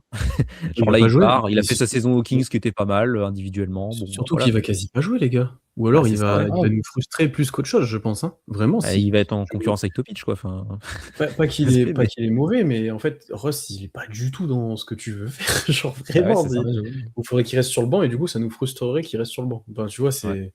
Moi, je vous avoue, un petit Alors si, ressentiment il juste jouerait, écrit. alors si sur les blowouts, là, on se régalerait par contre. Mais Ah ouais, là, les un gars. carton de Russ, il a tous les ballons. Oh là là. Mais les gars, dans cette Ouais, tu vois, équipe de même mecs. là, pour le développement des jeunes pendant le blowout, c'est pas Ouais. fou, quoi. Mais ouais. Non, Puis mais ça crée une distraction, je trouve. Enfin, c'est con, mais ça te oui. dirige le regard un peu vers Russ et en fait, alors que t'es concentré Ouais. sur une équipe qui est contender pour le titre, je sais pas, je trouve que ça va pas ensemble. Donc, moi, je Et suis puis il pas y a une chose, mécontent qu'il arrête sa c'est carrière maintenant et que ce soit comme ça, hein. les gens sous-estiment un truc, c'est que je pense que Russ ne veut pas ça. Ouais, Genre aussi. vraiment. Mmh. Ça, je Bah, pense Russ, que ça ne l'intéresse pas, quand tu vois ses choix de que carrière, si ah oui, Russ, il cherchait à avoir du temps de jeu, hein. Parce oui. qu'en soi, à Denver, Et ça se trouve, il aurait pu re-signer au minimum, mais être derrière, je sais pas, Jalen Pickett dans la rotation la dernière année, tu vois, par exemple. Mais peut-être que lui, il voulait juste jouer au basket, quoi. Et qu'à Sacramento, mmh. c'était possible, donc ça Et là, il a s'entend. refusé des contrats, donc je pense qu'il avait peut-être plus trop envie ou il voulait une équipe meilleure dans laquelle il pouvait avoir un rôle. Mmh. Et je pense qu'il a envie d'être, vers ses proches. Donc Oklahoma, c'est pas le lieu où il vit, c'est pas le lieu voilà. Enfin, je pense que Russ ne voulait juste pas ça et même le contrat Ouais. d'un jour, enfin, c'est toujours quelqu'un qui a fait comme il voulait, quoi, de manière assez discrète sur sa vie perso et tout. Je trouve que faire un farewell tour à la Kobe ou comme LeBron fera, voilà, ou comme d'autres, c'est pas Russ, en fait. Ouais. C'est pas lui. Je pense qu'il y a déjà ça. Lui, il le veut pas, je pense. Mmh. C'est Donc bien que ça se termine comme ça, hein. ouais. Il choisit sa fin, voilà. Puis en C'est vrai, bien un raison. jour, ça sert à quoi? À part mettre une ligne sur Basketball Référence, je sais même pas s'ils la mettent. Bah non, Le c'est contrat d'un jour. il joue pas, Si, donc c'est juste si, j'ai vu le truc passer, c'est s'il a un contrat d'un jour et qu'on gagne le titre, est-ce qu'il est champion? Ouais, Le non, pire truc du monde. Mais ouais! franchement, non, mais ce serait hallucinant, non, mais non, mais même, je veux pas qu'il ait une bague comme ça. Enfin, je préfère non, qu'il finisse sans bague tranquille non. que on ait le débat de dire il est champion ou pas, tu vois. Ouais. Messieurs, voilà, on a fait, au moins 1h50 en gros sur Russ. Je vous avoue qu'on avait dit ça allait être assez délié, ça allait partir dans tous les sens. Je sais pas encore au moment où je vous parle ou si, ceux qui sont sur YouTube, vous aurez vu des vidéos, des highlights, des chansons, des danses, des trucs. Peut-être. Sinon, voilà, on laissera de format brut. En tout cas, pour ceux sur YouTube, peut-être vous aurez eu ça. Mais en tout cas, voilà, c'était important, je pense, messieurs, qu'on fasse cet hommage pour le joueur le plus marquant de la franchise depuis sa création. Ouais. Un joueur qui nous a fait aimer le basket, un joueur qui voilà, va beaucoup nous manquer, beaucoup manquer à la NBA. Voilà, donc n'hésitez pas à commenter, à vous aussi, à dire vos meilleurs souvenirs de Russ, vos regrets, tout ce que vous avez envie de partager. Voilà, n'hésitez pas à venir commenter sur ça. Et puis, ben, c'était un épisode qu'on n'avait pas prévu, mais qu'on était obligé de faire. Mais on se retrouve très vite pour d'autres épisodes, pour d'autres choses, plus sur l'actualité, bien sûr. Mais voilà, on va faire sans Russ maintenant. C'est un peu triste. Et voilà, on va faire comme tout le monde. On a un peu le cœur brisé, même si on a pu un peu, comment dire, évacuer ça, là, un peu tous ensemble, parler de tout ça. Mais voilà, n'hésitez pas vous aussi à faire la même chose en commentaire. Et puis voilà, on se retrouve très vite. Salut tout le monde. Merci, Russ. Made my way to the top. Boy, I'm gon' keep winning. You know I cannot stop. Remember I had a little. Turned that shit to a lot. Always been 100. Put that on my block. Used to want that 4-door. Now I want that drop. Yeah, now I do what I want. Now I do what I want. Now I do what I want. Now I do what I want. Now I do what I want.